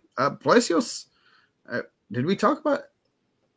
Was it on the pre-show or actually live? Because we were talking like he's been sneaky good this year, and kind of I don't want to say underrated, but he's been kind of overlooked with all the other guys at 190, and definitely one that could surprise some people. Definitely Rex Brewer lets me know every time that Palacios needs to be up higher. Yes. Bottom quarter bracket, we already talked about returning semifinalist, senior, number 2 in the state, number 1 in the semi-state, 43-0, Ethan Farnell of Mechaniqua. He'll have Jaden Bush of Fort Wayne, a senior at 17-8, Fort Wayne General Wayne.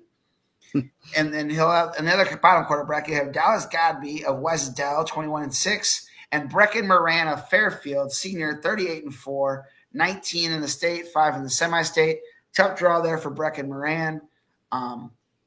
His family, his cousin had a pretty good run at the Fort Wayne semi-state. I'm sure they're hoping that he's going to have that same kind of magic in the Coliseum. Yep. Yes. His cousin that's pretty decent at wrestling. Now trying out for the NFL. So not a bad go.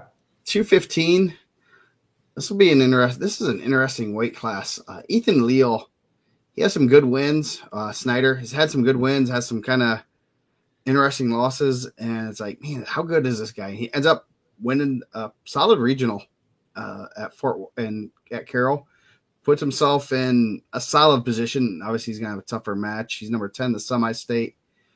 He has Craig Rowley of Huntington North, Jake Boots of Bluffton. He'll have Derek Morrison of Wawasee, number 19 in the state. Al Smith runner-up, had a real good Al Smith. If he can kind of continue to wrestle like he did at Al Smith, he'll do some damage here. A couple things here. Derek Morrison, I like that his last name's in capital letters. I think he's the only person I've seen done that. All caps. Yes. So I like that. I would have liked that if he would have wrote his name on his finalist sheet at the Al Smith. I'm in read mode, and I'm like, oh, man, where are we at? So I had to, kind of pause right there. So I appreciate him throwing me that curveball. No, it's super impressive for Wawasee. Really good freshman, sophomore. I don't know if you wrestled Leal at Al Smith. Obviously, he had a really good showing there. No, he did not, per what I can see. Next quarter bracket, pretty tough one here too. A couple guys with rankings next to their name. 39-1, junior from North Miami, Hartley Hoover, 13 in the state, 3 in the semi-state. He'll have Jaden Cotron of Carroll of Fort Wayne, a junior. He's 14-10. Yes. First match. And then in the bottom quarter bracket, you'll have Wyatt Roach of Yorktown, a sophomore, 13-5, and he'll have a senior, number 8 in the semi-state from Northwood, Brady King, 32-6. 3-6 possible in the ticket round there. Hartley Hoover's had a really good season. Single loss, he's avenged twice now, it sounds like. Yeah, Hoover. Talking to Salazar at Al Smith, he was really impressed with Hoover. So I'm glad. I'm sure he was glad that Morrison did not draw into him, but pretty solid year. And obviously Braden King will be a good match there. So I got to add a result in there because I did not have the Hoover result. Next quarter bracket, moving it down, we have Savion Harris of Fort Wayne Northside. Sounds like my accent's coming out. Got a little Chicago up here. Some people like to give me the business. They laugh at that. Senior, 28-7, and he'll have Boston Caldwell of Madison Grant, also a senior, number 16 in the state, 4 in the semi-state, 41-2 on the season. Trading losses with, I think he has both there to Rick Ison. Was that what they said? And then the winner of that will have the winner of Ethan Funk of Adams Central, junior, 30-14, and undefeated senior, 3 in the state, 1 in the semi-state from Northridge, Travis Henke, returning state medalist. He's really good. Yeah, that should be a solid. Caldwell's a pinner. He has over 100 career pins. Wow, that's actually really impressive. Yeah, I mean, yeah, that's. I can tell you, I coached one kid that had 100 pins. I did not have 100 pins, if you guys were wondering. I was close to getting pinned 100 times. A lot closer to that than getting 100 pins. Yeah, I'd have to actually think about it. I don't want to say that either, though. But that's pretty impressive. I'd be willing to bet the list of guys with 100-plus pins is a lot shorter than the guys with 100-plus wins. Very much short. That's one I'd like to put together, just because I think that is a pretty impressive stat. The 100 wins. Or is he just good on top? Or I don't know because I don't get to see a lot of Madison Grant Argyle matches. That's pretty impressive, honestly. Yeah. Travis Henke's a pretty impressive wrestler, also. That'd be a good ticket round match. I mean, obviously they both have to take care of business in the first round, but man. 100 pins, that's actually probably one of the most impressive things that we've said so far. Yeah. So go ahead on the last quarter bracket. That'll be a good one. In the last quarter bracket, we have number 9 in the semi-state, junior, 23-2 from West Dell, Luke Power. He's good on top. Man, hey, you get guys that are good on top, that's a game changer. I think like guys that are like good on top that can pin and like turn guys, I think bottom wrestling is the least practiced spot in wrestling. Everyone wants to go from their feet, but when you're on bottom, everyone's like, "Oh, just stand up." Like, yeah, it sounds like it's easy. Just stand up. Come on, yeah. And you get a guy mom's yelling from the stand up. Yep. You know what? I thank you for yelling that because I'm sure he didn't think about that. And I'm not trying to go on a rant right now in the middle of this 215-pound quarter bracket, but I think that's one of those things. If you really wanted to turn a program. Like take the amount of time, like just learn how to defend on your feet and turn all that time that you use drilling takedowns and start drilling top wrestling and getting pins. I think you would be able to turn your program a lot quicker. Yep. Cradles are good. You're going to get 2 opportunities because there's still coaches in the state, even though you have 3-point takedowns that are automatic down. Yep. Cool. That doesn't make any sense to me, but that's fine. I'm only an amateur statistician, analytical wrestling mind, but so if you choose top and they go down, you're going to top 2 out of 3. Like you're going to have an opportunity to get that to your strongest position. So if you're a program and you're looking to say, "Hey, I want to be turn our program around as quick as possible," take the same amount of time that you normally would do on neutral and put that on the top and bottom wrestling. Yep. Bring in the Latonas. It seems like they do a pretty good job of teaching legs at the Latona camps. Yeah. We're not even sponsored by them, but a lot of guys that go there. The Baileys, Drew Hughes, those guys do a pretty good job. Yep. Yeah. They, cradles are good. I like cradles as especially for kids that might not be strong enough, might not have the hips for legs and stuff, but cradles are always the great equalizer. You can get some kids that might not be there athletically, but hey, you lock up a cradle, Yeah. I mean, Maryville was really good at it for a long time. Just kind of finishing that 180 cradle. and just Dave Maldonado showed a way that to finish, and that it makes so much sense. But it was something I had never seen before, and it was like literally the easiest thing, and they always went over. Nick Duke trying to get us sidetracked right now. When the guys are on bottom getting mauled and they're like hitting them for bottom man stalling. Yeah, that's brutal, man. These kids are trying to defend themselves sometimes. Yes. Like trying to survive. I think sometimes you can see what stalling is, and sometimes they're not trying to stall. They're just in there like not trying to get killed. Yeah. Like, they're not bundled up. They're just like trying not to get hurt. Yeah. But yeah, if Boston Caldwell's good on top, he might get 2 opportunities to get that. I don't know if definitely a match I'm going to kind of keep my eye on, just because I don't see Caldwell very much. Seen Hanky wrestle here and there, and that could be a surprise. I mean, not a crazy surprise. Obviously, they both have rankings beside their names, and obviously, like I said, Caldwell has 100 pins. He has 100 pins. That's pretty awesome. Yeah. So, bottom quarter bracket, we talked about Nick Power. He'll have Brady Long of DeKalb, 22-6, senior, 34-4, 22 in the state, 6 in the semi-state. He's had some really good wins. I know he had a win over Morrison early on, coming over a really tough regional. We knew that the guys coming out of that Goshen regional were going to be kind of tough at 215.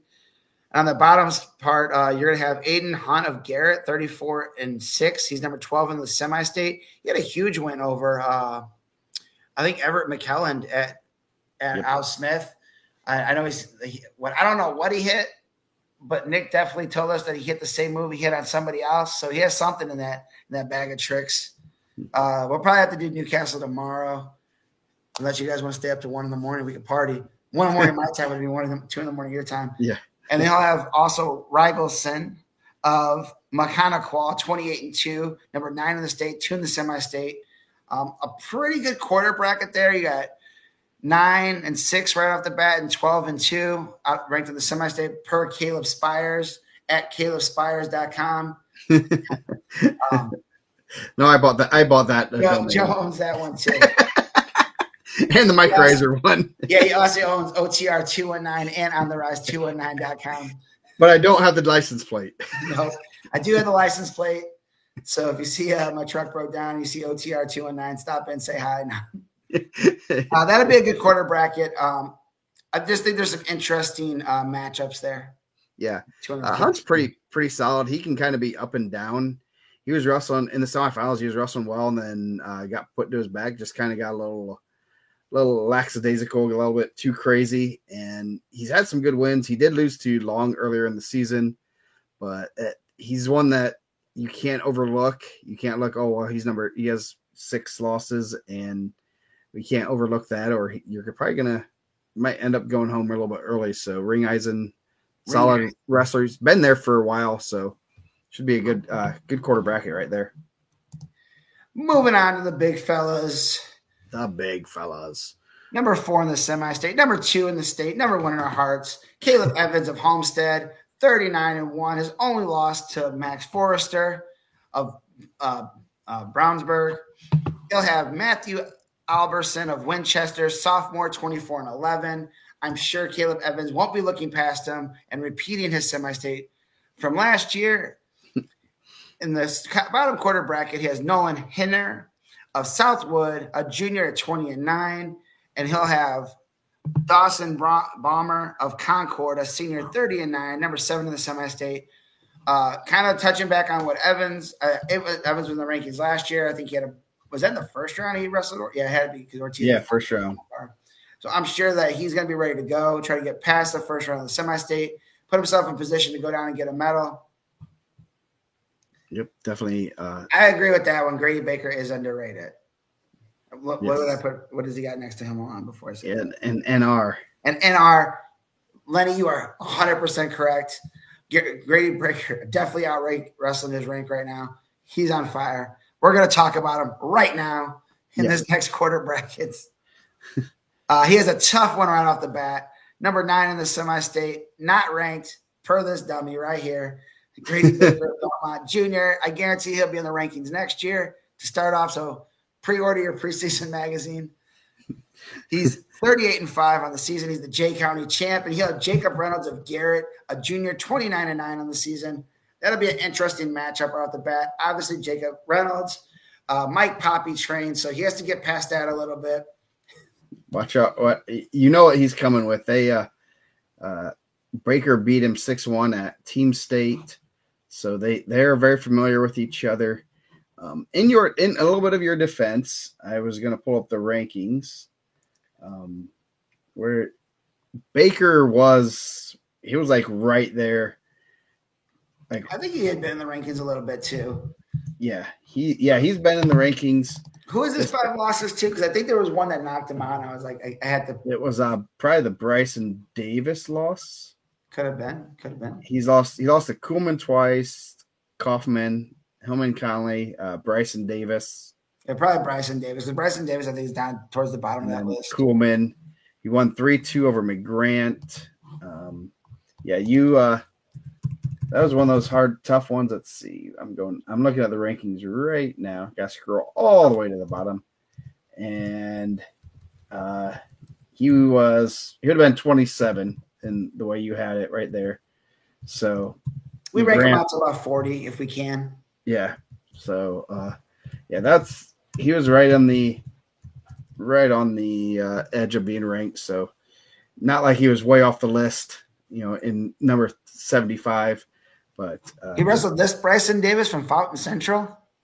No, that's not Fountain Central. Oh, jeez. No, on here is right. Northwood. It's Northwood. Yeah. So he'll have the winner of that Bryson Davis of Northwood, not Fountain Central. Yes. Senior 29-8, or not ranked in the state, but 6th in the semi-state, Patrick Kinney of Tri Central, a junior 42-2. That'd be a good first run. I think Bryson Davis of Northwood is pretty solid heavyweight. And then the winner of that possibly could have the winner of Baker and Reynolds. Obviously, that Baker and Reynolds match first round is going to have some team ranking implications. Yep. Team State. And I know both teams are always looking for as many points as possible. That's a pretty solid quarter bracket, and you only have 2 guys with numbers beside their names. So, I mean, some close matches, some guys have beaten each other. So that's one that could help you win a pick'ems there. Going down, Brody Streeter, Northridge, number 17 in the state, Thane Jones of Oak Hill. And you got number 25 in the state, Charles McGrant, New Haven. Bryson Davis is ranked number 21 in the state. All right, I had to double check. Oh, he is? Okay. Yeah. I was like, man, I could have swore I had him in the state rankings. Yeah. I'll have to double. I will fix the bracket then. I will make any notes for myself. Well, he didn't link correctly because it was linking to the Fountain Central guy. Yep. So I was like, hold on, man. That doesn't seem right. So sorry about that. I made you look bad. He might be in the semi-state rankings too, per Caleb Spires. Yep, he is number 8. So you'll have 8, 9, and 6 in there. That's a pretty tough quarter bracket. Moving on down, we're gonna have Brody Streeter of Northridge. Northridge coming in hot, closing out these weights. Number 17 in the state, number 5 in the semi-state. He's 15-1. And he'll have Thane Jones of Oak Hill, a junior, 15-5. The winner of that will have number 25 in the state, possibly number 11, Charles McGrant of New Haven, a senior, 32-6, or Cortez White, AJ Bradley trained, upset kid, already knocked off a ranked guy, 32-11. He's out here taking rankings, so toss the rankings out the window. And so you could have 25 and 17 in the ticket round, but Jones and White are out there trying to break some brackets. And then we're going to follow that up with the last quarter bracket we'll talk about tonight. And in the best, you couldn't have saved, a better Fort Wayne type bracket. And we kind of knew this was one that could possibly happen. Trevi Hillman Conley having a real good senior year, only 1 loss. He's been in the tick around 3 or 4, at least 2 or 3 times. I remember Baldwin when he was a freshman. He was like the first heavyweight for Peru to qualify for the semi-state, I believe. Yeah, I think he's been in the ticket round. I mean, let me double check. But yeah, he'll have Cal Summer of Elkhart. That's a pretty tough match there. Yep. Trevi Hillman, Conley's only loss on the season to Cam Hazlett, and obviously we talked about Cam yesterday and the season he's having. But that's not an easy first-round matchup. Yeah, lost to Ethan Dodson last year in the ticket round. Lost to Titus Walters in the ticket round the year before that. And then lost to Ian Clifford in the ticket round. Oh, boy. Man. I know I posted it for Daniel Mata, and Joe Stanley had messaged me. He's like, this is a brutal draw for Daniel Mata. And I went back, and he was in the ticket round all 3 years also, losing the 2 Crown Point kids the last 2 years. He has a Crown Point kid in the ticket round this year. All guys that had medals. So not a distinction that you want to be a multi-time ticket rounder. That's pretty impressive, making the ticket round 3 years in a row at heavyweight. His freshman in, and that's tough. So that should be interesting to see. He'll have the winner of Carson Powell and of Norwell versus Isaiah Kuhlman. Kuhlman, number 3 in the state, lost the past 2 weeks at Evans. Kuhlman's returning state qualifier. So you had Evans over Kuhlman all year until the last ranking or two. Do you know why? Do you know why this happened? Caleb. I was like, Caleb sees these guys more. He's pretty good at the pick'ems. I'm going to take his word on it. I should have went with my guy, Andy Oberlin. And do you want me to send a sternly worded letter to Caleb? No, usually I kind of go my own way. And I did something a little different this year. I wanted to even it out a little bit, try to get a winning bracket in every single weight. So I asked those guys. What?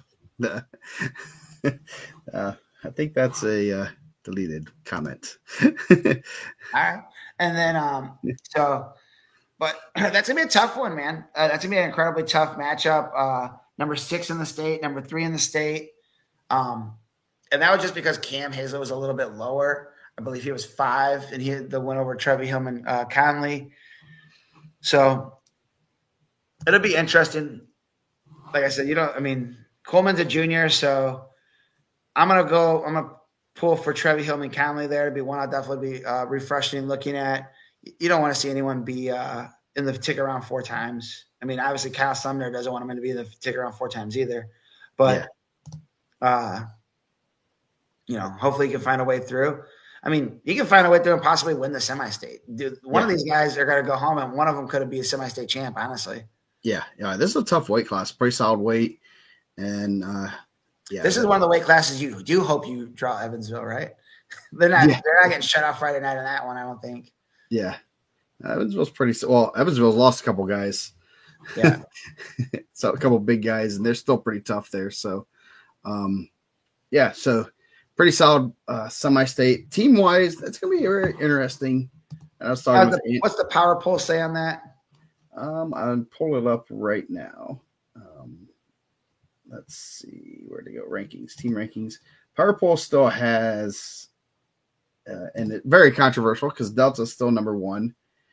They have their horses. That's the thing. They have guys that are going to guaranteed get you some points, and they're right. It'll be interesting to see how that shakes out with them.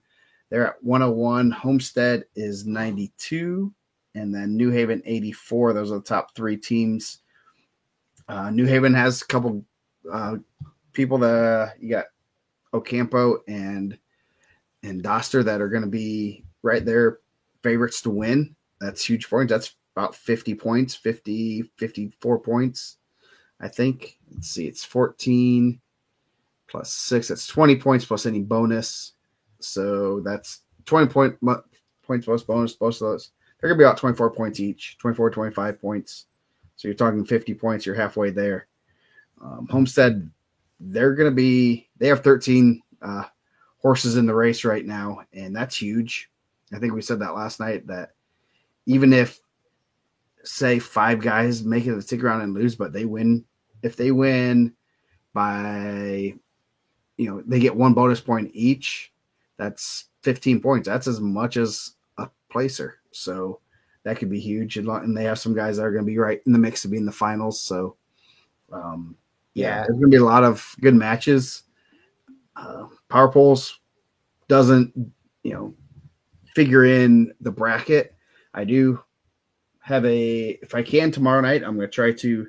I have a spreadsheet that I can make that I can kind of figure out based on rankings how the matches will go, and I kind of plug them in for every semi-state and see how it would go, based on rankings and if they aren't ranked, their records, and just see how it would figure out. So it could be interesting. The rankings usually go pretty well. Yes, they do. So it'll be interesting to see how that shakes out. Not going to be as close, I think, as Newcastle, and we'll talk about that tomorrow, but it could be interesting. It's going to take, winning those first couple rounds. I think Homestead might be able to get some wins early on that could give them an edge if they get some wins with some other guys that just lose in the ticket round. And having 13 guys there, you have 13 chances at state, which is a lot better than the other guys. So, yeah, I think, especially in the individual side of it, it's going to come down to like how many champs are you going to be able to have, and like obviously getting guys in that semifinals is going to be huge. And I think that's why Delta's always a team that's easy to pick, because they have so many guys, that are hammers that you expect to be in the finals just based on previous experience, and they lost a guy that's probably in the mix 99% of the time. Yep. Yeah, that would be. I mean, if they have Boyd, they're going to be a heavy they're going to be a heavy favorite. They're going to win their regional by no doubt. They probably might win their sectional. I don't know what the score was there. So yeah, but they have Wicker number 2, J.K. Jackson number 2, Bollinger number 1, Stebbins number 1, Mosier number 3. Those are 5 guys that are in pretty solid positions to qualify, and that's a decent amount of points for them. So that could be very interesting there. Belmont, I don't think, has 5 guys that can get through there. They have Myers, who's in a tough spot. Frote's in a tough spot. It's going to be a real good match. Wolper, probably a little bit better spot. Davis, Palacios, Baker, I think, are all in good spots. So they're going to have to get some other guys to pull through there, and that's going to be tough. Homestead, they have enough guys in the mix that they can make it interesting.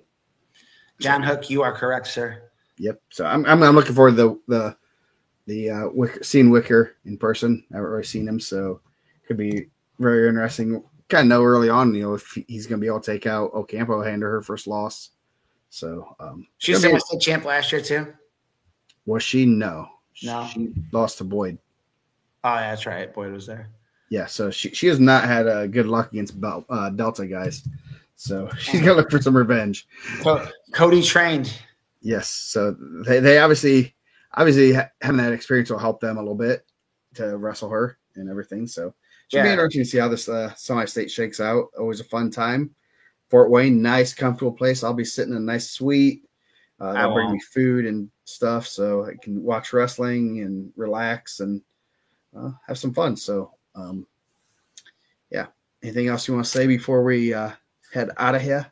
No, I think. I think it's pretty straightforward, man. Yep. Definitely getting better. I mean, not to like kill Fort Wayne. I definitely see a lot more rankings, see a lot more talent. It goes in waves. I think year in and year out. Like obviously I see East Chicago a lot, and probably more critical of them. I don't know, a lot of like obviously like the guys in here love Fort Wayne, and I feel like the more I see the semi-state, like the guys I see, I probably like I'm more critical of the people that I see more. So I don't know. Yeah, Fort Wayne, they have a lot of young guys, and they're kind of spread out. They're not just like at 106, 113, which is really good to see, and they're having success early on. So I'm excited to see that. And there's a lot of guys, a lot of people, obviously, we promote Andy a little bit, maybe too much. Sometimes. And Warrior RTC, I think, has done a good job. Is it Warrior RTC? What is it? Warrior what? Yeah, Warrior RTC. There's a lot of places they can go to. People more down south by Muncie and stuff, they'll go to Contenders and CIA and some of them will go other places like that. So there's a lot of places that they can go, and the coaches and stuff are putting the time into it, and it's good to see. Yeah. I think we kind of talked about it a couple of years ago when the Fort was starting to open up before it was even the Fort, when it was, what was it, Midwest Training Center, and then it became the Fort because of sadness. And then, but I think that when you start getting those guys and they're able to train together, and they have like one place, you're not just going to like, hey, I'm going to go to Carroll High School and not to trash the, Railroader Wrestling Club, or the Supercharger Wrestling Club. But if you can get like a general centralized location where everyone can kind of go train, I think we've benefited from that in the region with RWA, and now we have Howe and Midwest with Flieger up there, out towards South Bend. You can definitely tell the areas that are having the academies that the guys are able to train together, because those are the areas that are getting better. Mm-hmm. And you can tell the areas that don't, because you can kind of see that falling. I think Boiler, Purdue's tried to do it a couple times, but they probably need an academy to go there to help build up the Lafayette area. And I'm sure there's some areas in Fort Wayne that feel similar. Yep. A lot of those Lafayette guys will go to Indy. A lot of them go to Red Cobra. I think Brownsburg Contenders area is a little bit closer for them. There's some other. Chad Red has a pretty good thing going there. Contenders is great. I'm not going to diss on them, but there's a lot of good places you can go there. CIA holds their own. I think Red's one that's sneaky good. If you look at some national level guys that train there, he's had a lot of success coaching. I would never say that one place is the place to go. And Contenders, they're doing well. They have they've done 1,000 locations. and obviously sometimes it's a numbers game. They've done a phenomenal job. I think Ryan and Sean and those guys put together a huge product. Yeah, Outlaws have done well. The Baileys are doing really good with teams and putting stuff out there. CIA, obviously they've had some guys with some really good college success. Brandon writes. I see some of his stuff on TikTok and Facebook, and it looks like he does a pretty good job. Yep. I know Joey Butler's was going the right way a lot. Yeah, I mean, and that's huge too. 7 days a week. I would say Braylon Reynolds probably sings the praises of Chad Red. I would say if you ask Brayton Lee, where would he want you to train, I'd be willing to bet he says Chad. Leighton Jones. Yeah. I think sometimes you have to look at who are the last handful of All-Americans for Indiana. Obviously, Jesse's there right now, and Jesse trained at RWA with Alex and Stefan and Jason. Stefan's a world champ. He was an RWA guy. Jason Search is an NCAA champ. He was a RWA guy. I think I asked this before. Did old boy from Ben Davis, did he end up getting an All-American the COVID year?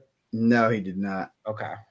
He was wrestling. He got the COVID All-American where they handed out the top seeds and stuff. Yes. So club wise, who are the Division I All-Americans? I think that's what everyone's thinking their middle school kid or elementary school kid is going to be the next whoever, right?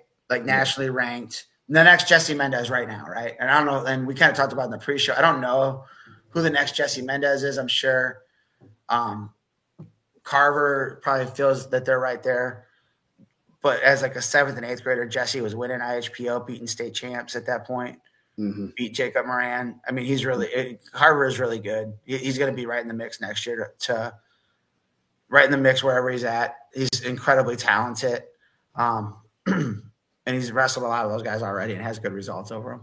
But All-American wise, who are the All-Americans? Mason Paris trained in Ohio, right? Yep, he trained at Invicta, I believe. You got Mendez, Davison. Both RWA guys. Davison was kind of Chesterton with his dad. Paris, Nick Lee.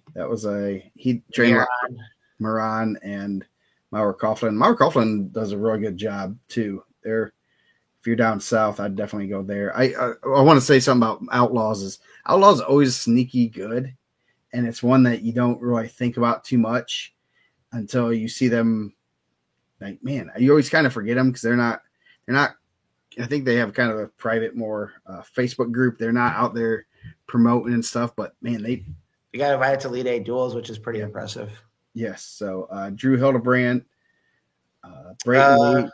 What would Drew had been Midwest Extreme with just out of the club. Sarah Hildebrandt trained. Yeah. But Brayton Lee, Red Cobra, Micic, RWA. Micic Lee, Red, Surtsis, RWA. Surtsis, Howe. Overtime in Illinois. Yeah. Adam Chalfant, Farm. Yeah. I don't know her. Yeah. CIA guy, Jacob Gray. Yeah. I mean, Matt Powless. And then we're getting down to 2010 and stuff. So the only one really, I mean, who's the one that has the multiple different AAs? It would be kind of an RWA or Red. So yeah. And like obviously like I'm not saying like and I'm not saying that. So I have a hard time saying. I guess this is a rant. I have a hard time saying this is the only way it can be done, right? Yeah. And I had that same conversation 10 years ago when they were telling me RWA was the only way it could be done. Mm-hmm. Cool. Then how is Weaver doing it? Yeah. Who's the? I think he goes CIA. Is he a CIA guy? Yeah, I think they go to CIA. So if there's only one way to do it, how is he getting it done? Yeah. How is insert a name that's going to have a state title that's not in there. Like Kevin English does a good job with the elite. Like Ashton Jackson had a really nice career. Hayden DeMarco was under the lights last year. They've done a really good job. You can look at what they're doing at the Lowell program. I think to say like there's only a singular way to do it is just like you're buying some Kool-Aid right now. Yeah, I agree. I had this same conversation. What did we say 10 years ago with Eric McGill when he told me like if you don't go to RWA, then you're never gonna be a state champ. And I was like, cool. How is this guy, and this guy doing it? Mm-hmm. Yeah, I don't know. It's for me. It's hard to like do that. Like everyone's gonna have their own path. Mm-hmm. Like obviously, you coached guys that were champs. They weren't going to Contenders or CIA. They were, going to Joe Caprino. Yeah, Y2CJ 41. That's the thing I see. Too many people think that there's a cookie cutter way to succeed in I say in football and wrestling, baseball. Yeah. Whatever. You got to do, baseball. Oh, you got to do travel teams since you're 5. No, you don't. You don't have to. And each kid's different. Yeah. And I'll just give you, I'll go, I mean, we'll go on this rant. It's a fun one. I like, with my son, he loves baseball. He would rather just at this age, he's 8 years old. So, he would rather do baseball year round, but I'm not going to let him do that. It's a little young for that. Wrestling, he kind of tolerates wrestling. He doesn't mind it. He goes to practice. About 2 years ago, he had a tournament he went to and went 0-4, got beat up a little bit. Didn't really like to compete, but I'm like, you're still going to go to practice. And reluctantly, he agreed. There was some forcing of it. And he's the type like, if I said we're not going to practice because we're going to a Carroll wrestling match, he'd rather go watch the wrestling than go participate. And so this year he ended up wrestling the tournament, did really well, kind of got a little bit of an itch. And I think he's starting to get a little bit of the itch, but I'm not going to push it because there's no need to at this age. I think the other hard part is, as a parent, if you are sure maybe your kid get really good at whatever club, you can put blank. Yeah. If everyone's going to this club and your kid's doing the same thing and those kids are constantly ahead of them, and like, what are you going to do to be ahead of those kids? Mm-hmm. Like, what are you changing if you're constantly training with the same kids all the time? Mm-hmm. And like, okay, cool. And we're incredibly lucky where I'm at because you can go into Illinois, you can go into Chicago. I know a lot of those guys in the early 2005. I mean, Kyle Ersman will probably tell you that Sean Bourmet won him 3 titles. They were going to overtime a ton. Mm-hmm. And he had an incredible system, but some of those guys were able to go to, Providence, New Lenox, and they were able to go to the Harvey Twisters and get a different look.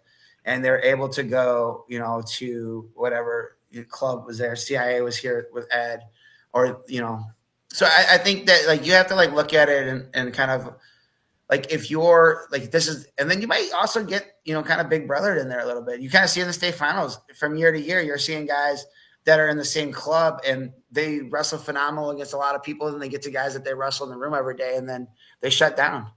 Mm-hmm. And I bet if you ask some of those parents that have been in those matches, I bet they wish in hindsight they could have took their kids somewhere else and not trained with their – I know it was happening in RWA at one point where they were getting very defensive of who was doing privates with their coaches, and were they spending more time with wrestler A and not enough time with wrestler B?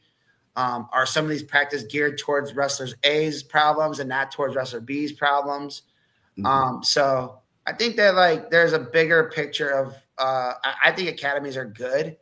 I think that like it's making, but also bad. It's making some of the coaches that used to have to go out and grind and like help all their kids get better become lazy and let like just your kids, good kids, go get better somewhere else and not help your average kids get better. And then say, well, go to an academy. And it's like, yeah, I don't know if maybe. I mean, every kid is different, but I think that like there's going to be kids that win state titles in 2 weeks and you're going to be like, oh man, where'd that kid get good at? And it's going to be, oh, like wherever they found a path. Nick Lee was working with Miron and, you know, Maurer Coughlin. And then like, was that the only path that they could have taken? Yeah. And Miocic is one that has a cool path of just, and you look at Nick Lee and Miocic are ones that I like to point out because they weren't the ones getting 150 matches a year and stuff. And I know some people push that, and I'm more of the thinking that training is good. And if your kid needs to love to train, and then the matches can come later. So it's one of those things. It's everyone. We did that post where people were saying, oh, you need to get 100 matches. And we listed all the top guys, and it was about 50-50 of guys who would wrestle through their youth years had over 100 matches. I would tell you, I mean, we've done this. How long? I've done the rankings since what, 2008? That sounds about right. Yeah. Yeah. Give or take. No, not in 2008. We didn't have it in 2008. Whenever I've been doing the rankings for a while. 11 or 12. And I try to like track a lot of like youth stuff and see where it's at. Like, especially when I'm like low on a weight class, I'll look back a couple years and you see a lot of kids that were wrestling a lot that end up fading. Mm-hmm. Dude, I'm seeing kids that like were middle school state champs, ISWA Triple Crown winners that are fading. You're not seeing the improvement. Like, do you want your kid to peak at 7th grade, 8th grade? Or is your goal for them to be an NCAA champion? Mm-hmm. I mean, we have incredible everyone's like kind of in their fishbowl, right? And this becomes like how Indiana's viewed. Well, our top guy, like this guy would go out and kill, and they fade into college, and you don't ever know what happened to them because we look at it in a very fishbowl point of view. And we're pretty lucky that we get a national perspective and we get like pretty good access to the elite of the elite. Mm-hmm. And we're able to talk to those parents, and we're able to talk to those coaches and just kind of pick their brain and see, you know, what are their thoughts. I think it's incredibly. I mean, we talked about it with the holdbacks. It's incredibly crazy to me that like they're saying, "Well, my kid loves to wrestle." Like, cool, he might like that right now, but like, let's see if he likes that. We just talked about it with cutting weight. You see these guys fading right now, right? Like, you see guys fading in a 4-month window to like that, to the point where they're like, "Hey, I'm going to miss weight and lose a season. I'm going to quit the night before." And I'm not putting anybody out there, but like you're asking 14-year-old kids to like make decisions for themselves. Cool. Do you let your kid tell you what time he goes to bed? And what if your kid had a beer? You're going to be like, oh, that's cool. He's making his own decisions. He just likes to drink. He likes to crack a cold one on Tuesdays. You don't do that, right? What if he wants to eat chocolate all day? Like you're like, well, you know, he's a kid. I just let him do what he wants. Yeah. No, it doesn't work like that. No, it doesn't. If you let the kids rule the world, they're having ice cream for breakfast, lunch, and dinner. Yeah, like academies have been great, and I think those areas that have strong academies have gotten a lot stronger. But to say like that's the only way, I think is very close-minded to what you're doing. Yeah. And I like those guys. I support those guys as much as anybody else. But at the end of the day, there's going to be Contenders has 3 locations now, and then we're just kind of spinning back to what they were saying. I'd be willing to bet they probably have, let's say, 100 kids at every location. There's not going to be 100 kids that are going to be state champs. Yeah. There's only going to be 14 this year from my calculation. So, yeah. And someone was talking about where'd Riley Lefevre train. Riley, dude, if you want to know a story, I'd love to have the Lefevres on, but they had the twins who were basically one person.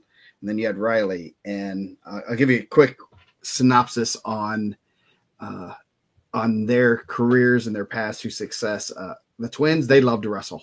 From the first time I met them was I think it was 8th grade. I'm like, man, these guys are tough. They're mean. They just love to wrestle. And they're twins. They just fought with each other, compete with each other. And they would go anywhere, everywhere to wrestle, whether it's practice, to compete. They would go to every local tournament possible. Riley, I heard that they had a younger brother for the longest time, and I never saw him. And finally, he'd come around every so often. And I know the twins would push him a little bit, but, hey, do you want to go to this tournament? And he's like, nah. Do you want to go to practice? Nah. And after a while, they kind of just, okay, if he doesn't want to go, he doesn't go. And finally, like his sophomore year, he decided that he was going to start going all in on wrestling and end up practicing a lot and doing really enjoying practice, getting that after practice, did more competitions, still wasn't competing as much as the twins were. And then all of a sudden, sophomore to junior year, he made a huge leap.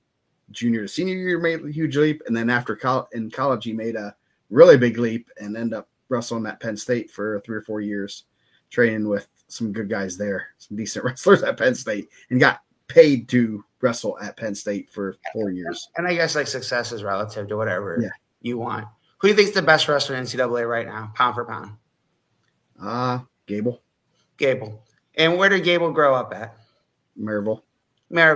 And what was his club called? Do you remember? Nomad Elite. What? Nomad Elite. Nomad, yes. They just go jump room to room, and they only had a couple kids that would go with them. Dude's the Olympic champion. Yeah. Do you think that they're like, well, we had to go to whatever academy and do this? Probably not. And his brother was really good. And his older brother was really good. Yeah. So is it the easiest? I don't know. I'm not going to answer every single comment in the comment at 10, 11 o'clock at night, but almost midnight for you guys. But I think that it just depends on what your goal is, right? Mm-hmm. Yep. And it's different for each kid. I mean, some kids love just to wrestle. And like I said, with the Lefevres, the twins, they just love to wrestle. And they would do it every day. They would not get burnout. The only time they almost got burnout is when they were forced to cut a ton of weight. And that's when they almost quit the sport. Then when they didn't have to cut weight, they actually started enjoying it. But they just love to wrestle.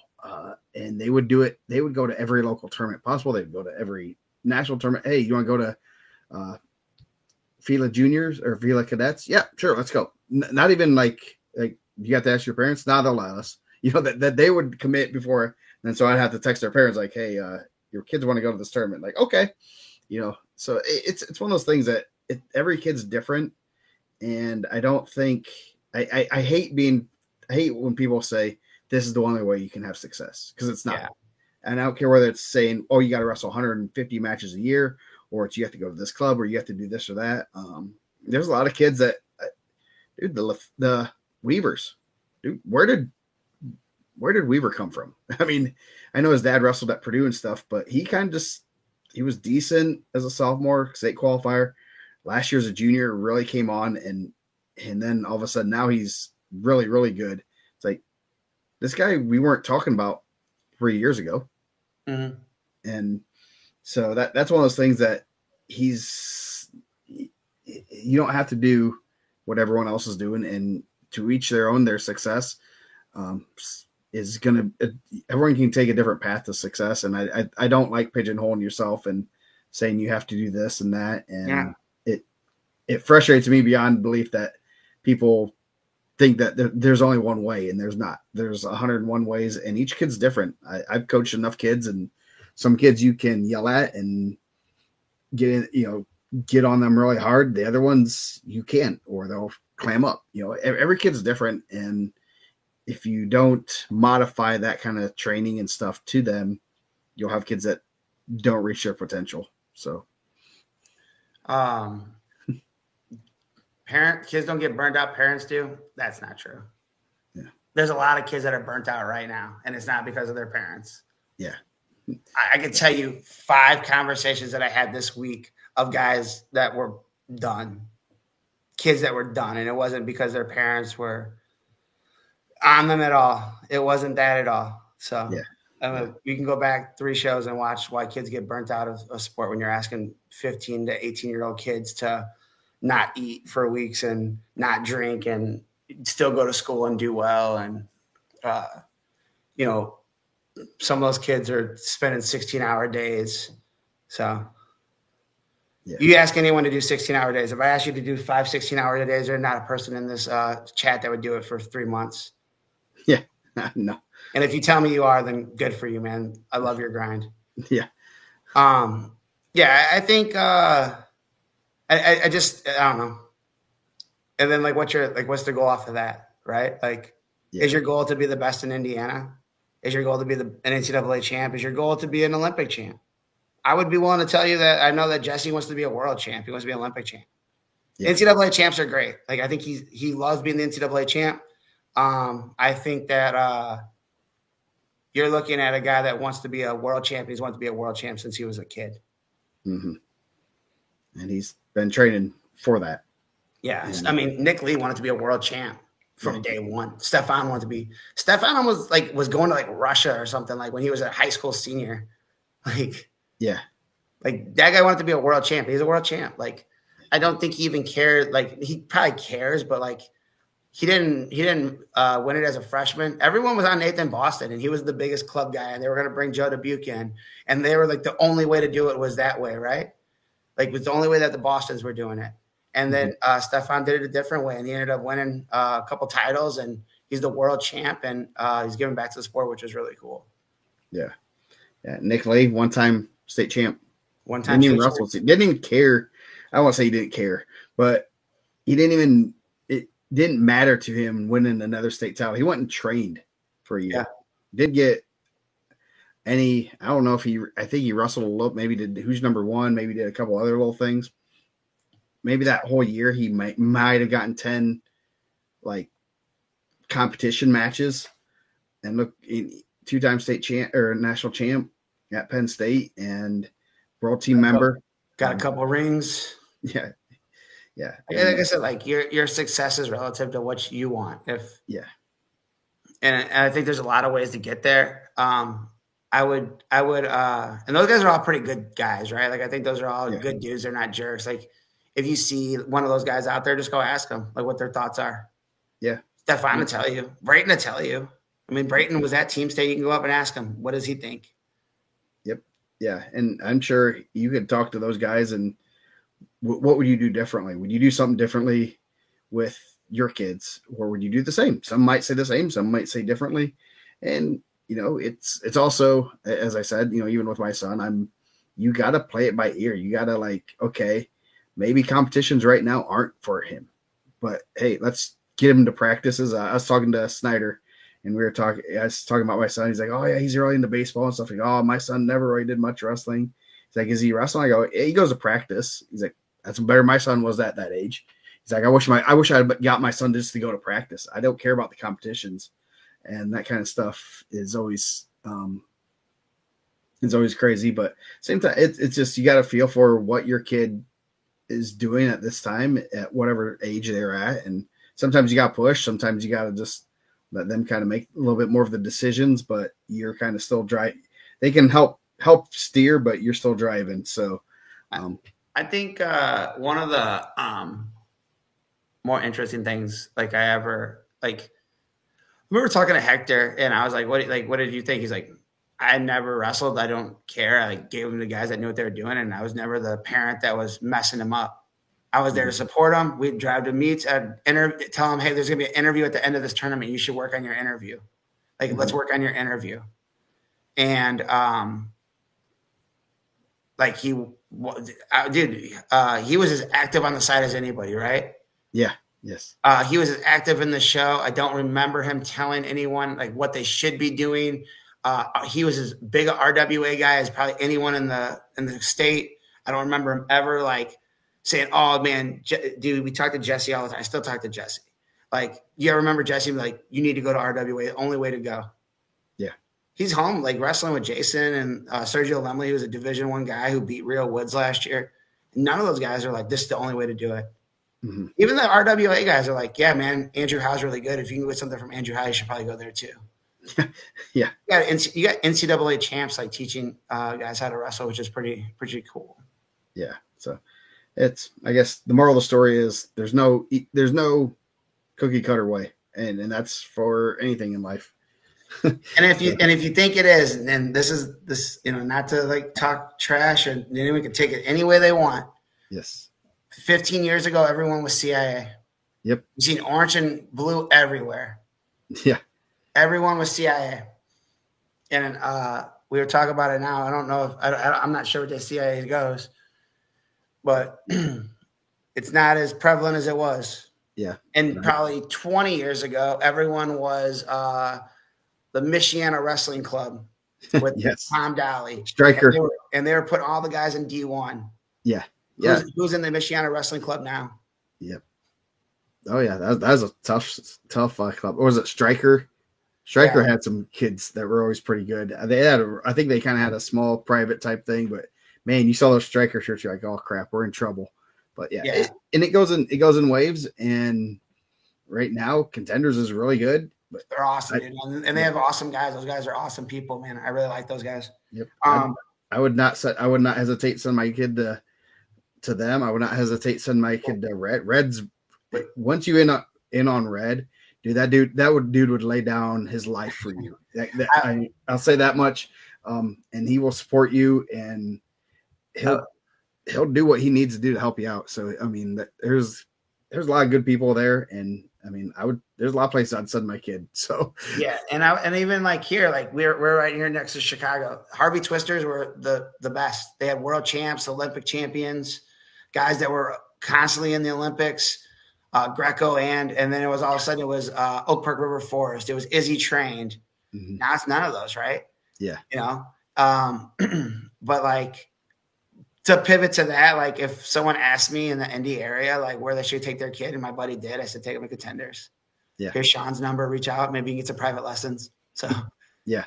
I think what those guys are doing is great. So, but to say it's the only way, I think it's crazy. Yep. So with that, good half-hour rant. Yeah. Just as we planned. So we're going to get out of here. We'll be back tomorrow for talk about Newcastle. Yep, and talk about Newcastle. Hopefully a little less ranting. Maybe. We'll see. So, but thank you guys for joining us, and we will see you guys later.